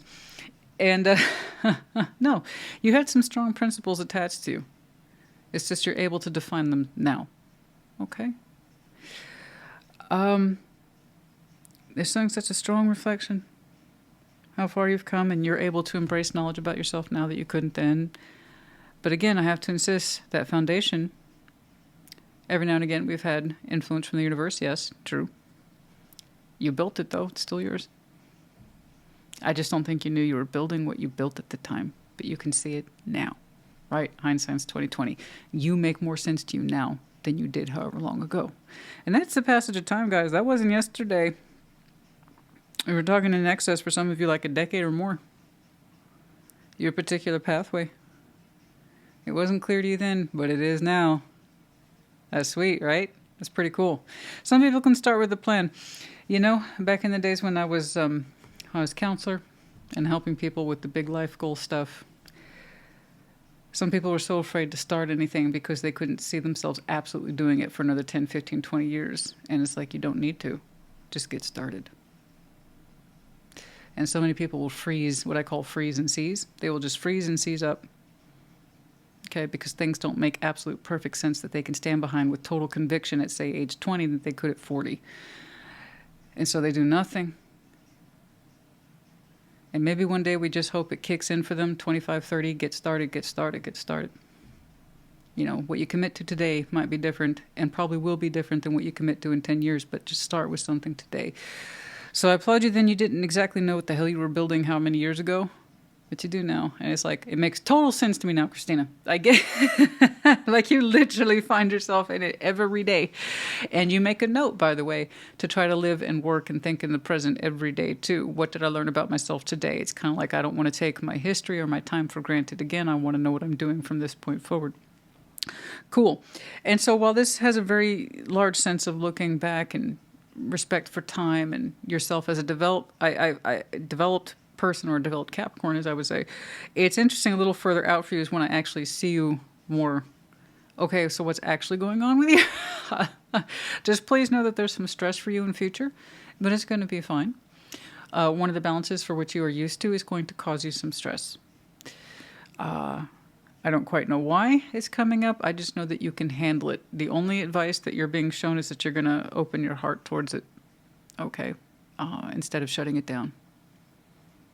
It's kind of like saying, whatever your Six of Pentacles, and it's a balance you're used to, I can't stress that enough, is going to cause you some undue stress. Okay? Allow yourself to feel your way around it. You'll know what to do. Okay? Kind of like your process back here, except this spans over a decade, I'm convinced, for some of you, whereas that one might represent a problem for the week or the month. You understand the difference? It's like, if you could handle this, then you could handle whatever upcoming stress is coming up. Okay? So, I don't know why that one's freaking you out in future, considering where you've come from, but just in case. Okay? Just, whatever you feel for it, don't block it. You'll find the solution. Okay? Let's get some advice, please, for Capricorn. That was interesting. That was interesting. And I like that. It's a nice reflection. The Magician, the Knight of Cups, and the Queen of Cups.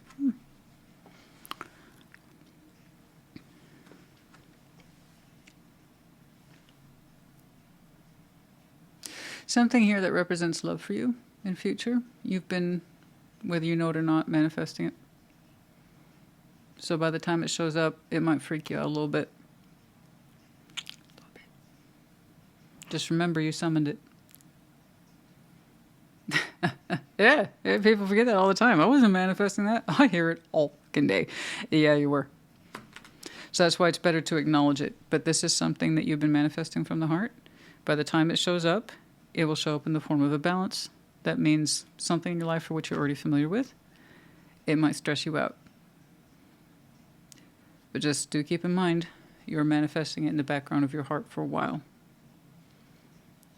Could be a bit of a surprise to you, or you didn't see that coming, or there's a twist. But it's coming on through. The universe has a way of delivering our manifestations to us that sometimes, A, make perfect sense, right?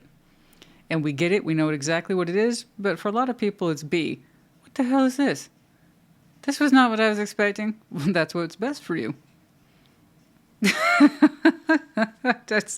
It kind of depends on what you put into that manifestation. For you, this hits notes of personal. even though it shows up in the form of regulatory practices, if you will. So, FYI, you'll be able to handle it. You feel what you feel in your heart. Okay? In some way, you'll recognize your own manifestation, even if on the surface it doesn't make any sense. Okay, just like your reading. It will make sense when it makes sense to you. Ten of Swords, the Empress, the Ten of Pentacles. Yeah. You can handle this, honey. You've seen things come and go. You've seen things come and go. You've handled your endings. You've closed things off. You've opened doors before. These are all the powers that the Emperor and Empress should be able to embody, no problem. Again, once more, they're attributing the foundation to you. And it is coming off the back of what looks like a difficult ending and strong markers for motivation in your life that helped make you who you are. So if there is something that you've been privately asking for in your heart, it is being pulled towards you, you know. It might stress you out at first, or it's like, this is what I asked for. When you recognize it, you'll know. And you'll know what to do. Just let it flow naturally. You'll be okay. Okay.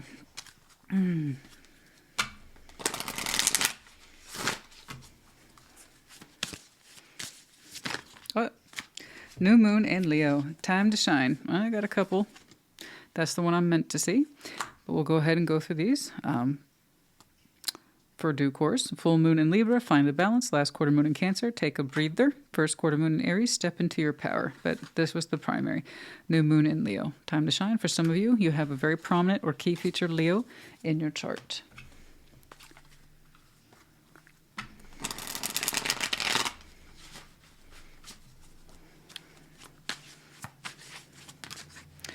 Mirroring spiritual awakening. Someone's going to reflect back to your spiritual awakening. And it's so funny because when it shows up, it's something you immediately recognize as, I'm familiar with this. I just don't think you were expecting who or what it was coming from. That's not. The environment, yes. The balance, yes. Who is reflecting back to your manifestation. That might come as a bit of a shock / worry. Or I knew it, or I always knew it. Something like that. I don't know.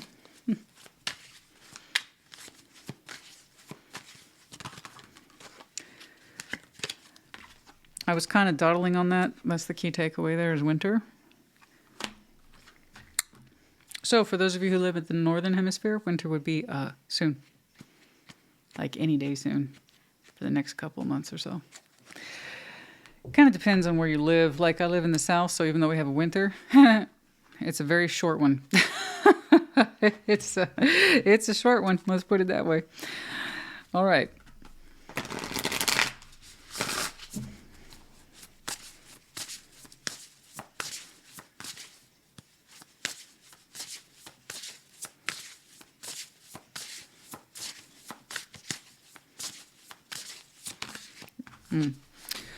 Watchers, the transpersonal, 60. Yeah, they heard you.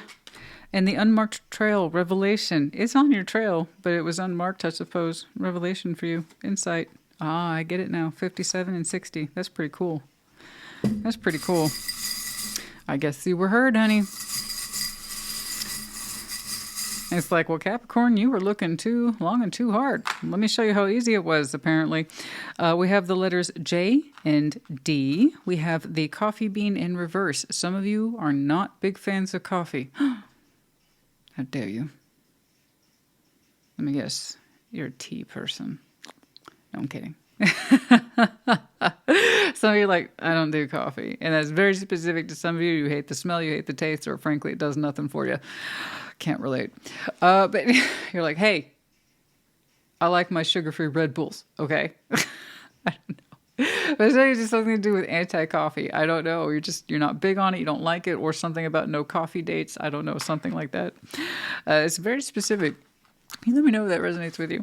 And then we have the arrow of Sag. So you might have some critical Sag in your chart. The season might be important to you. And then also you could interpret this easily as Cupid's arrow as well. It's got the heart at the end. Get it? Ah.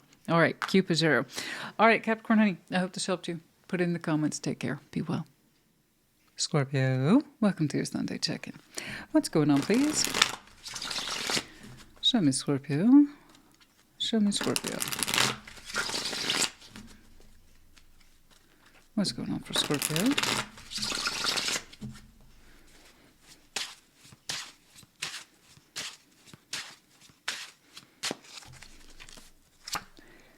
Yeah, Five of Wands, Seven of Cups, Two of Wands, yeah. The Magician, the Ace of Swords, and the Nine of Cups. Good. Abide by your truth then. All right. Three of Pentacles, the Fool, and the Hanged Man. Okay. Your opening straight away is with conflict, emotional conflict specifically. You have mixed feelings on a particular subject, and you're trying to work through it. You do try to give it some active attention. It's not passive, it's active. The Two of Wands is more active. Okay, this has my attention. And what has your attention is that, yeah, there are mixed emotions in here, and some of them piss you off. You recognize that immediately. I got mixed feelings. Yeah, I got mixed feelings when it comes to this situation. I got mixed feelings when it comes to you, and I got mixed feelings when it comes to me thinking about how I feel about you. Okay? And yeah, it's like, yeah, this has at least your emotional attention, if nothing else. And one of the feelings that you have no problem identifying is a battle of wills, rebuff, anger, frustration, fighting. I hope not, but it's a possibility there with the Seven of Cups. And in the Seven of Cups, there are all sorts of feelings, some of them good, positive, like love, attraction, and others are just like despair, negativity, what if scenarios in the mind and in the heart. Could there be a prize in there, or am I just fighting over scraps with you? Like, that's what the Seven of Cups is. It's being open to any of those emotions. It's not just having a choice in love. Okay. Now, get me wrong. Right there in the opening, some people might be competing for your affections. I'm just not seeing it that way. I mean, yeah, absolutely. If I wanted to do it, I could, yeah. Somebody's competing for your attentions. I just don't think that's it. And it feels like you're trying to identify your emotions when it comes to a particular situation or person. And when you really give it a full length preview, you're like, you know what? What I have for this mostly is anger and frustration. Okay. We've clearly identified an emotion. And you've thought about it. You have. You think about it a great deal. It's like, of all the things I could feel for this, anger is what comes to mind the most, Christina, if I'm being perfectly honest with you. And you are. You're being very honest with me about it. The Magician, Ace of Swords, Nine of Cups. You're like, you know what? Let's get back into focus. You're like, I want to bring what I want back into focus. I don't want to continue to be... You gave this a good running over in your mind and in your heart specifically. And then I kind of see you turning your back on that and saying, you know what? I need to go back to my goal. I need to get back on board with me being in the business of Scorpio. The Magician, Ace of Swords, Nine of Cups. I need to continue to manifest my truth, because while it had your attention, you're like, but that's not what matters. My focus is what matters. And what is your focus? Wish fulfillment. So if whatever this is does not represent a form of wish fulfillment, it doesn't have your attention. Okay? So whatever it is, you turned around briefly enough to look at this, think about it, feel about it, maybe even some communication there with the Two of Wands, and then you like, you know what, I got to put the focus back on me. This is either something I want to participate in or I don't. And this is a form of participation. It is. It may not have been a lot, but it was something. And you understood it caused you more frustration and anger than anything else. You're like, okay, back to me. The Magician, Ace of Swords, Nine of Cups. Let's focus on what I want right now. I looked at this. I'm glad I looked at it, but back on me. Okay. And then you pull the energy back on you, and in present day, this is where you are. Your manifestation's loud and in charge. This is my focus. This is what I want. This is my focus. This is what I want. And you're being very articulate with this. This, no confusion. This, no disruption. This, no backwards feelings. It is very straightforward, sharp, present. A little further out, Three of Pentacles, the Fool, the Hanged Man. Again, I have something trying to coax you out. Pay attention to it. And again, you're almost mildly tempted. I have to use the word mild here because the Hanged Man's like, hold up. Before you go tripping out your door, Scorpio, let's pull it back real quick. And I don't know what the Three of Pentacles is. We'll call it friendship for now. Sure. It could be a basic construct that you are working with someone else, cooperation, all hands on deck, clean slate energy. I really don't know. But it kind of hits you in the funny bone that is the Fool. You want to take off towards it, and then your Hanged Man, hold up. Stop. You acting like you got somewhere to be. So just hold on for a minute before you go tripping out your front door. Why don't you give this some perspective before you try working with it or contributing your time, energy, and effort to this Three of Pentacles? It looks like it's no big deal, right? It's Three of Pentacles, and it may not be. But your Hanged Man popped up for a reason. It's like, hold up. Before you go doing any sort of contribution or cooperation, maybe think about this a little more. Because that Spirit of the Fool, it is beautiful, by the way. I love the Fool energy. It's beautiful when it's natural and it's a burst of willing to just be open. When we force ourselves into the Fool, that's where you get foolish behaviors. And the Hanged Man is asking you to hang back because it wants you to figure out, do you really want to open to this Three of Pentacles, or are you telling yourself to be foolish? You know, the Hanged Man is asking you to think and give that more perspective. This is a beautiful portion. That's where many of you are. This had your attention for like a minute. And it was a good intention, a good intention as well as attention. You're like, you know what? I correctly identified my feeling towards this. And most of it's negative. Let's get back over here to our focus, please. This is what matters. So I don't... I know some of you are very independent. But in the future, though, I don't know. I have something that's like, come on out the door. Come play with me, Scorpio. And you're like... Normally, I would say yes, but... hold on. I don't know. That hesitation is real. That pause for you is real in future. Hold on. Wait, let's get some advice, please.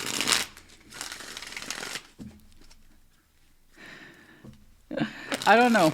It's weird how you opened up with, not too long ago, you were looking at carefully examining your emotions, and you're like, yeah, I feel a lot of things about that. Most of it's pissed off. But you did... You were thoughtful, though, with the Two of Wands. I can't say you weren't. You were. You were thoughtful. You say, Christina, I can control myself. Okay. As I always say, right, you get to choose your level of participation. He said, my participation was nice. I was downright considerate. Give me credit. I gave you credit. But right after that, you're like, right back to my truth, right? You got reaffirmed on your truth real quick after that. Okay. Okay. What's up? What's up? What's up? What's up? Let's get some advice, please, for Scorpio. Very curious about that Hanged Man.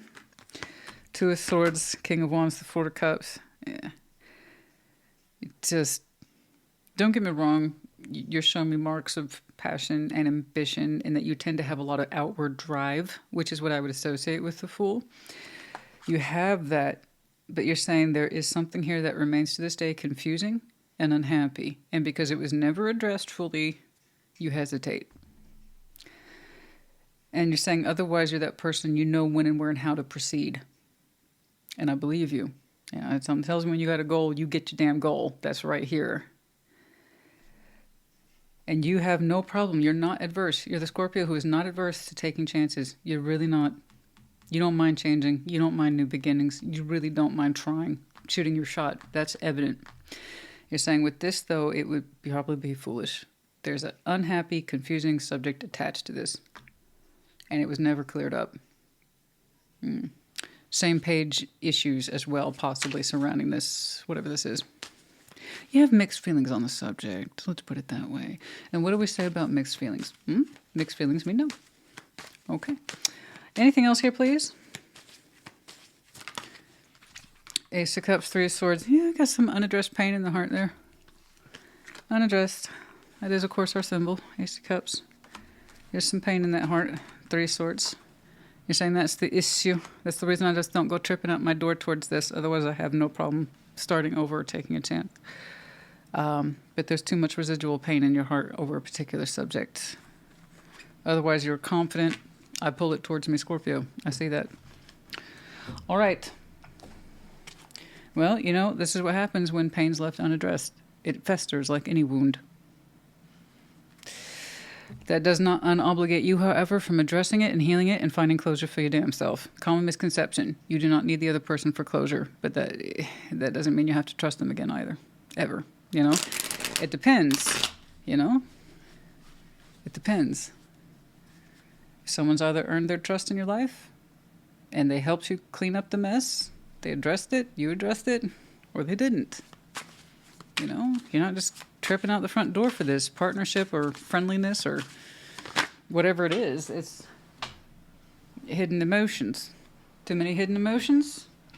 Yeah, that'll be enough. Too many hidden emotions over this particular construct. Yours were actually remarkably clear. Well, I thought about my emotions and it pisses me off. And distance, too much retreat, too much time out, too much time to let the wounds fester, I'm guessing. Too many hidden emotions over a long period of time. Things that were never cleaned out, addressed, or helped heal. And it frustrates you to this day. But in fairness, you turned around and looked at it. It's something to do with karma, balance, and justice. The scales were never balanced on this. We use distance or retreat as an excuse not to address things that were left unaddressed for far too long. I'm not saying it's too late. What I am saying, if you trusted this, you would have taken off towards it. You know? Who knows? I don't know. That is a way, karmic balance, honey. If someone always kept you at a distance, maybe it's their turn. You're keeping yourself from a distance from them. Not for even Stevens, but because that's probably the only way to balance the situation. You know? All right. Detoxify. Full moon in Taurus.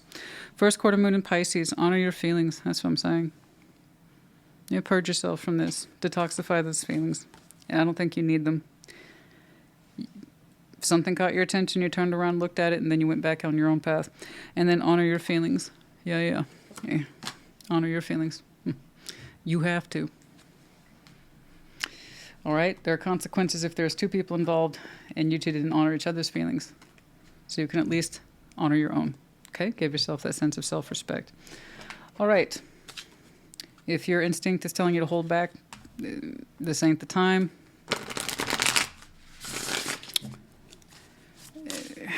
Something's not right about that. There's a reason you're holding back. 15. Dust Devil. Moving out of stagnation. There you go. Propel forward. That's what I see you doing. You don't like to sit still. I'll tell you that. That's great. No, that's brilliant. That's brilliant. Dust Devil, moving out of stagnation. It's like we're making things happen. That's your goal. That's your drive. That's your force. So the fact that you're hanging back here in future says a lot to me. Otherwise, you move forward on your ideas and your manifestations very clearly. All right. That done. Yes. We have the letters N, D, B. We have the medallion of Pisces as well as Taurus. You might have any of these very strong placements in your chart, could be connecting to, or their particular seasons might be of importance to you. Okay, Scorpio honey, I do hope this helped you. Put it in the comments. Take care. Be well. Pisces, welcome to your Sunday check-in. What's going on for Pisces? Show me Pisces. What's going on?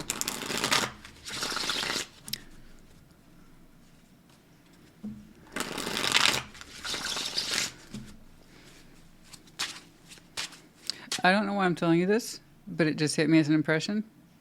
I saw the movie Nosferatu. Boo. I have problems with it, but for some reason it popped in my mind just as I started shuffling. I was like, mention Nosferatu. I don't know why. I don't know where it comes from. It's just one of those things. I have the impression and I report. That's all I do. But I saw Nosferatu. Tell me what you thought. Let me tell you something. As someone who is, of course, a huge fan of Bram Stoker, okay, read the book, of course, and I saw the original Nosferatu Dracula movies growing up, and this current Nosferatu is supposed to be kind of a combination between Nosferatu, okay, the very old movie, black and white, versus Bram Stoker's Dracula, yet somehow trying to stay away from Coppola's version of it. And in between that, I think the director lost sight of the idea. Anyway, what are your thoughts on that CGI mustache? My boy, one of my favorite actors, Bill Skarsgård. He did a great job as Dracula / not Dracula, because they're not actually using the Dracula name. You know, Nosferatu is Count Olaf or Count Outlook or something. I don't know. It's something ridiculous. They changed all the names without rhyme, reason, or purpose. Whatever. And What is up with that CGI mustache? Wasted. Anyway, I was irritated by the whole damn thing. Shots were brilliant. Okay. Timeline was all messed up. The character references all messed. Oh my god. Whatever. Anyway, Nosferatu. Let me know your thoughts. I will say there was a brilliant twist in how they tied Nosferatu to the plague. Now that was brilliant. That was a brilliant twist, I must say. That is where it got some good credit. That was quite smart. King of Wands, the Ten of Wands, and the Page of Swords. Okay. Interesting. The Emperor, Ace of Wands, Nine of Pentacles. Yeah. Nine of Wands, the Hermit, the Chariot. Yeah, something's a lot easier than you're making it out to be. And I don't mean that as an accusation. It's just what's here. I read what's here, not what isn't.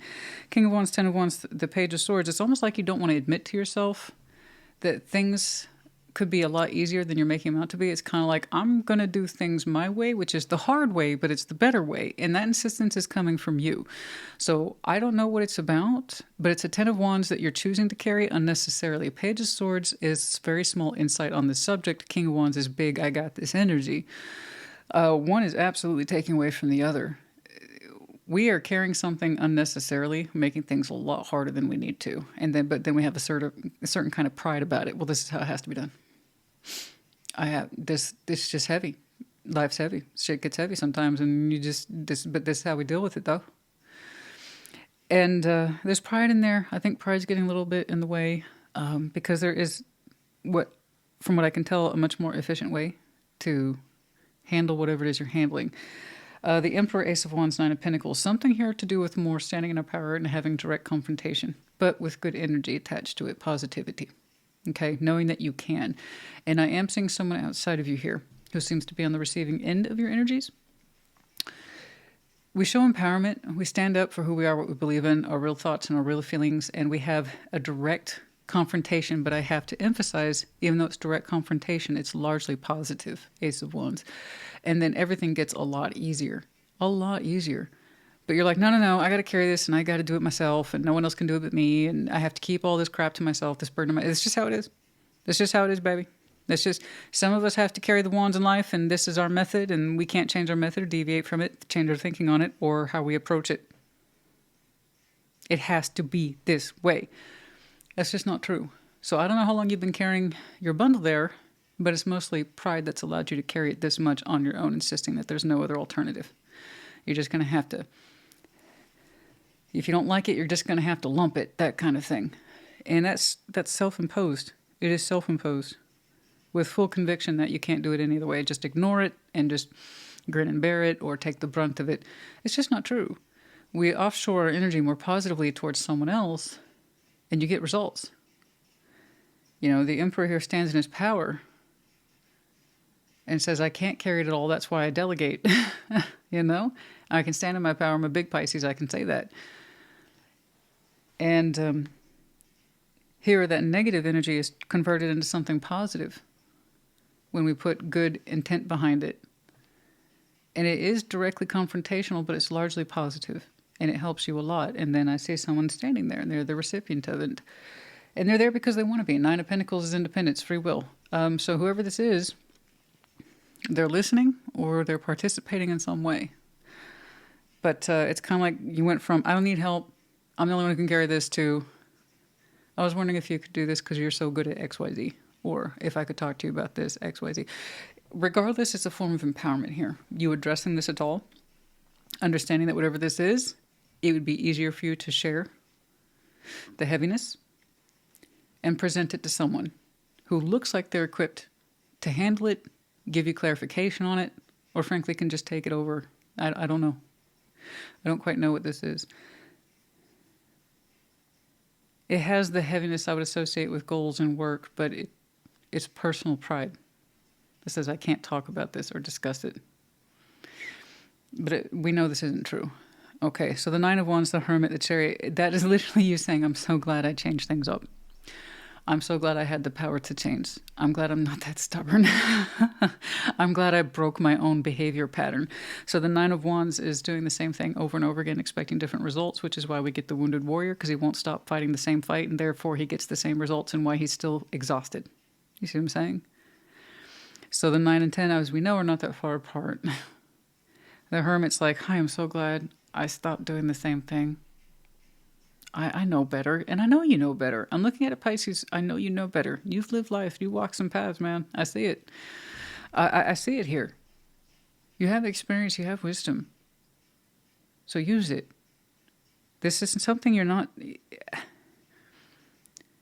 You just taking it on the chin. It's your burden to bear. This is crap. This is self-imposed, honey. This is self-imposed. The fact that you don't want to see it any other way tells me so.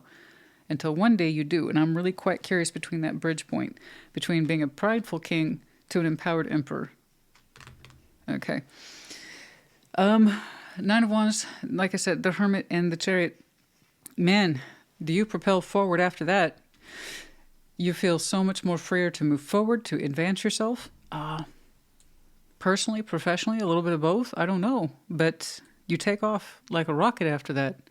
I mean, you really have a lot more freedom to move forward in whatever that your pursuits may be. So I want to get you there. You'll be so glad you did. And I know you'll be looking at yourself in future. It's like, how come I just didn't handle it this way before? How come I didn't confront it this way before? How come I just didn't ask for help before? I don't know. Mostly, like I said, pride, though. That would probably be the biggest indicator I have. This one either resonates with you or it doesn't. That's it. And this is not far off into the future. Most of this is happening right up here on that top line. But when you get more clearance, that's a little further out, true. But you'll feel so freaking good. A lot more accomplished and, frankly, more freed up to do other things, you know?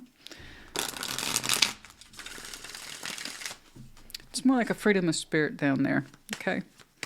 Let's get some advice, please, for Pisces. The Lovers. 2 of Cups, the 4 of Cups. That's better. Why didn't you just get to the point, honey? Yeah, I mean, these strong connections, sometimes they require a little more confrontation. You know, I don't have to address it. I don't have to address it. I don't want to talk about it. I don't have to talk. There's nothing to talk about. And you can't make me. I mean, no, I can't make you. Tarot doesn't dictate shit. I just read one of many probabilities. You ultimately get to choose at the end of the day, not me. I turn this off and it's done. It's as good as gone. Unless something catches my attention on editing. Then I'm like, oh yeah. Or somebody says something cheeky in the comments and I'm like, oh yeah. So this is either yours or it's not. The Lovers, 2 of Cups, 4 of Cups. We're unhappy with our lover. Let's call it for what it is, yeah? Let's cut the bullshit. We're unhappy with our lover. We're not on the same page, so get on the same page with him. You want to know what that looks like? Right here. The Emperor, Ace of Wands, and the 9 of Pentacles. I told you that's direct confrontation, but with good intention behind it. Hope, maybe some passion. Yeah, I don't blame you. A lover is either hitting you in the passion feels or they're not. That's it. Okay, but it's not just that. It's love is at the center of this and the unhappiness with it. Neither one of you. I mean, this is equal, by the way. Lovers already has the implication of duality. Never mind the equal division of 2 and 4. You've both been touched by the unhappiness in this connection. It's strong. So address it. Stop acting like you ain't got nothing to... I'm not saying you have to kiss and make up, but wouldn't that be nice if you did, though? I'm just saying. I mean, you do whatever, you know? It's your free will. Your free will, your choice. All I know, somebody got to show this some good energy. These are my intentions. This is how I'm standing up for myself, my thoughts, my feelings, my ideals, my beliefs. And the person's like, cool. Now I know. Something. I don't know. Whatever it is that you're supposed to say. I don't know. And I'm not saying it's your fault or your responsibility. I'm saying you're showing empowerment, whereas before you were like, I don't need to do nothing. And prideful about it too. Mirroring, counseling, therapy. Okay. To be clear, you're both mirroring. I know, I saw it. You're both reflecting back on each other the desire to talk and resolve differences. It's just happening where you can't see it until one day you can. And that requires someone coming forward. Okay? Mirroring counsel and therapy. Yeah, absolutely. And for some of you, summer. Summer. Upcoming summer, whatever that is to you. Yeah. Yeah. Okay.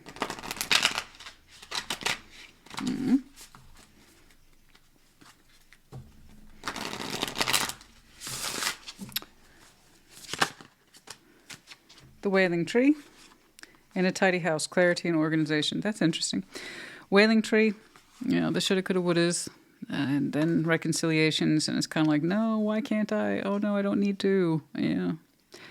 Wailing Tree, part of our soul's calling out to reconcile with this, but we feel like we can't move. It's still a tree, right? But the roots run deep regardless, and I know that your two roots in some way touch each other and sense each other still. Tidy house, clarity and organization. That's something I can always stand by. The home, okay, keeping a clean house, a tidy house. It doesn't have to be perfect. It doesn't have to be one of these recording houses everybody sees on YouTube now, where it's absolutely perfect. Nobody's real house looks like that. Sorry, it doesn't. Trust me, those are paid for. A tidy house. Well, the point is keep a tidy house. A tidy home reflects a tidy mind.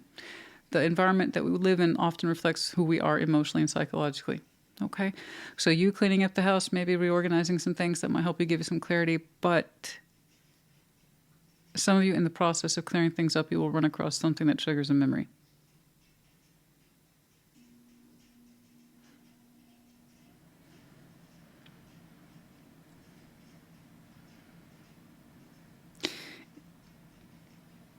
Clarity and what am I looking for?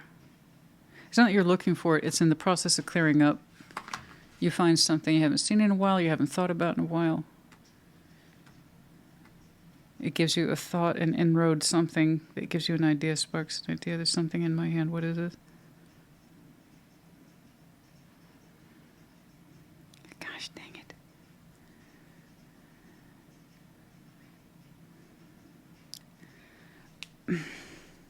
Why am I having a hard time with this? I want to say it's a glass, but I could be wrong.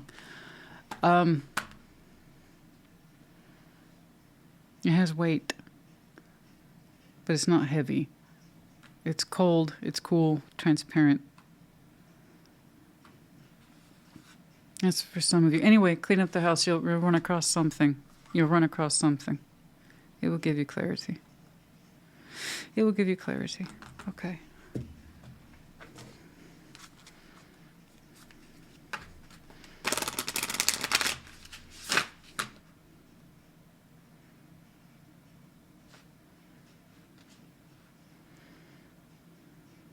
Why am I seeing a tiki head?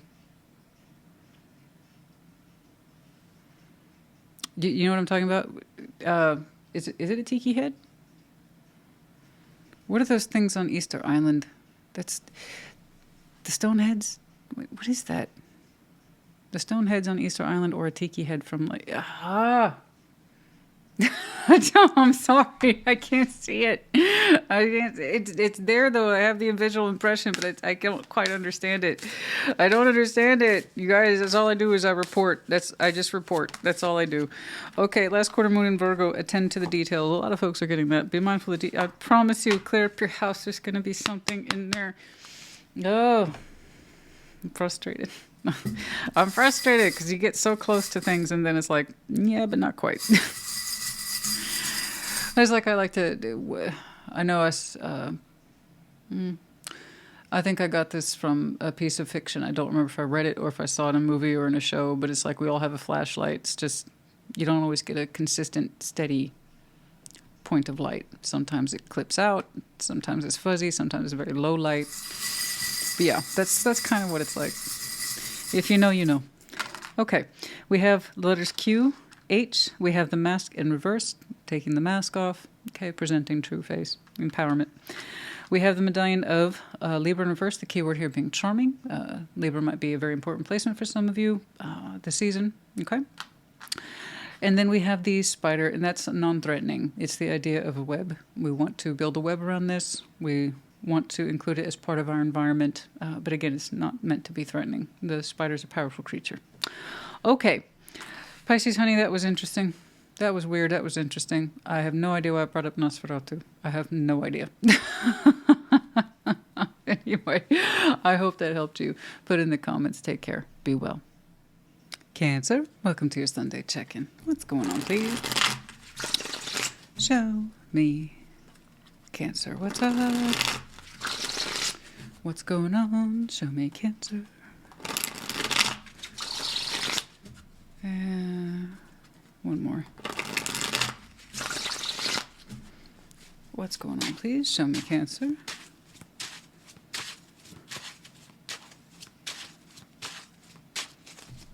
Okay. The Three of Cups. The Four of Cups. The Moon. You don't have to make that a secret. I mean, you're keeping it to yourself, so I don't know. The High Priestess, the King of Wands, and the Five of Pentacles. The Queen of Wands, the Eight of Wands, and Page of Cups. That's better. Good job. All right. I say, I know you're unhappy, but you're keeping it to yourself, and it's not necessarily a secret, just it's more like a private matter for you. I can kind of tell the difference between a secret nobody can know, and you might feel like that's the case. But it's something that you're kind of quietly processing, so it's a quiet process. That's exactly what it is. It's not that you're unaware of it, you're aware of it. Three of Cups, Four of Cups, something's not connecting the way you had hoped, and you're disappointed by it. You're upset, I would say. It's something's not connecting the way you, like I said, you emotionally from the heart had hoped it would. Okay. And that's something you're quietly dealing with right now. I don't know why. Perhaps you thought it would be easier. Perhaps you thought you'd have a chance to harmonize with somebody, get on the same page with them. But we are quietly disappointed, but disappointed. Emphasizing the word upset, disappointed. Okay. Then I see your energy go outside of you externally, which is an improvement. The High Priestess, still quiet with the High Priestess, but more confident. The High Priestess, King of Wands, and the Five of Pentacles. Like I said, with more confidence, intuitively, you're starting to feel your way around the edges of the Five of Pentacles, the breakage, and your confidence starts to rise. So that tells me you're working through some sort of solution that makes sense to you. That's good. That's good, because now, intuitively speaking, when I see energy rise like that, that means you're on to something. And there's something here you want to work through, and you strongly suspect that you can. And I think you're correct. I know you're correct. I'm looking at the future. Queen of Wands, Ace of Wands, and Page of Cups. We have some sort of communication that for some reason sticks a little further out in the future. But all right, someone here does match your kind of frequency, if you will. Don't get me wrong, it could be communication coming towards you. It's just that I'm seeing you actively work through this. Okay, like it's a problem that you're trying to solve. I'm not saying you have to. I'm not saying it's your responsibility to solve it. I'm seeing a Cancer who is working through this, guys. I read what's here, not what isn't. So that's active troubleshooting, if you will. But using our intuition to look at a known problem with the Five of Pentacles. And I see your confidence rising because that tells me you're leaning into a solution. Okay. I mean, good work. You could have just hung back here and be like, well, that's that then. And you're not satisfied with that's that. Okay, you're not satisfied with it. You're not. Good. I'm glad you're not satisfied with it. I mean, there's two types of people. People who are discouraged that something's not coming together easily like they had hoped it would, and then they're like, meh, and that's it. They're done. You know, kind of like a spoiled kid. And then you're like, that answer is not good enough for me. Well, I guess this is going to separate the small Cancers from the big Cancers, and if this means something to me, I'm going to listen to myself and find a way to work through it. And so you did. You know, you did. Queen of Wands, Eight of Wands, Page of Cups. And all I can tell you is that part of the solution involves active communication. That comes from the heart. Even if it's in the smallest of ways, it's very sincere. So, you know, it's as good a start as any. And I like how you're fired up about it, though. That's why I like it, is you're fired up. You're like, okay, this is good. This is good. You're reflecting back the energy that you showed me was rising. So some of you might have some very prominent fire in your chart. Yes, are you sharing frequencies with somebody? You bet. But I still see it as largely being generated from you. Okay, there it is. You got it. You're going to grasp it. You're going to deploy it. Question is when? To me, given that the disappointment is already in effect and that you have been quietly looking at it, okay, quietly processing it, that tells me you're going to be right around here. So for some of you, possibly communication, let's call it, given the moon in position next to the high priestess, we're going to call that roughly Pisces season, which is right around the corner from Aquarius season. It could predate that or right around that time. But hey, tarot doesn't dictate anything, you do. When you're ready is when you're ready is when you're ready. Okay? I just like that you're confident about it. And it's like, okay, I got this to work with. I know what's up. I know what to say. And it's nothing that you are lying to yourself about or trying to contrive or coerce. It's an authentic line of communication. I don't think you'd be saying it unless you actually meant it. That's the thing. Okay? All right. Let's get some advice, please. What is going on? Let's get some advice, please.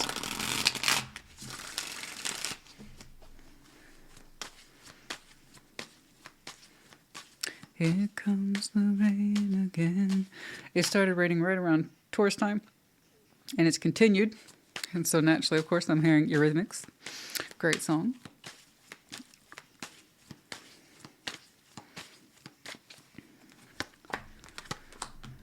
So, baby, talk to me like lovers do. Yeah, of course.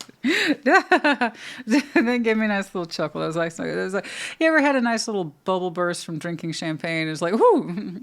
It's kind of like that. That's exactly what that's like. And talk to, see how perfect was that? You know, here comes the rain again. You know, and talk to me like lovers do.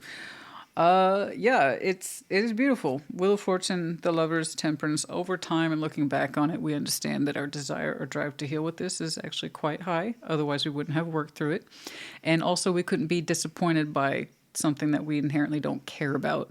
Frankly, love. Let's take the word care out of it because you can care about anybody, anywhere. So care is commonly confused with action.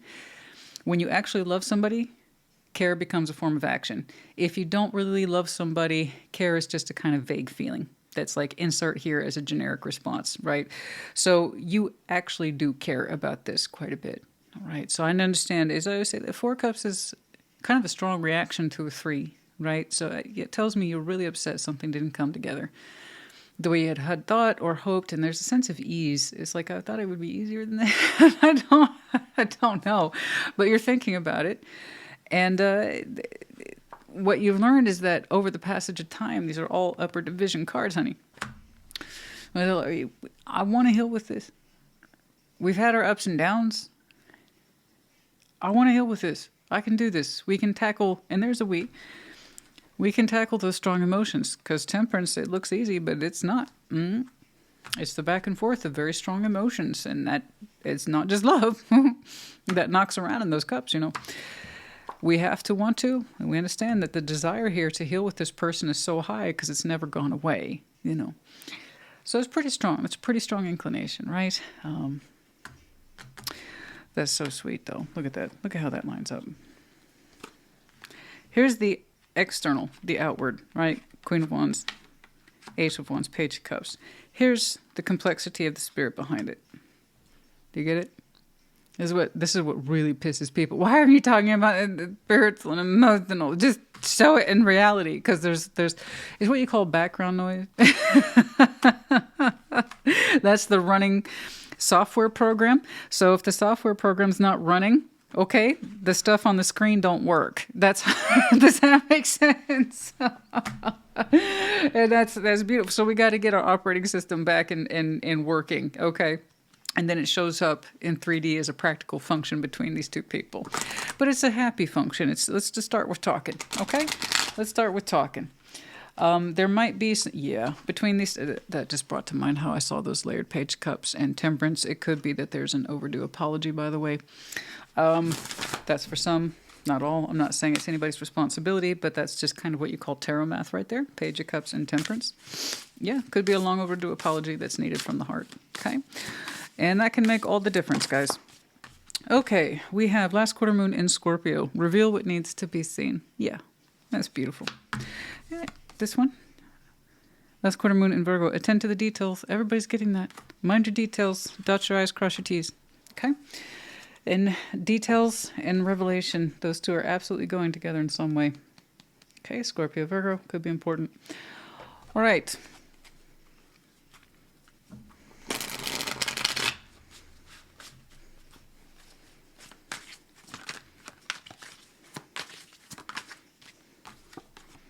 Nurture compassion. Show compassion to yourself, compassion to others, so long as it's returned and fair. Absolutely. Be nurturing, compassionate, kind. Loving. That's what I'm saying. There's a big difference between I care about you feeling and I care about you action, which, again, separates the kind of vague notion to the actual application of love. So, real nurturing and compassion here. All right. Ace of Wands. Okay. Air sign, fire sign. And then there's that sense of I can do this. Good energy surge. Okay, it's like a power surge. I think that's about okay. You know, some of you have done a lot of growth last summer, and this upcoming summer might be important as well. Okay.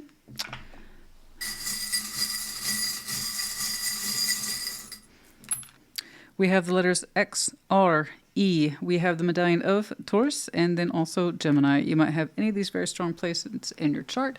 Could be connecting to in their particular seasons, might be important. Also going back to that kind of reference to possibly summer for some of you. Okay. Okay.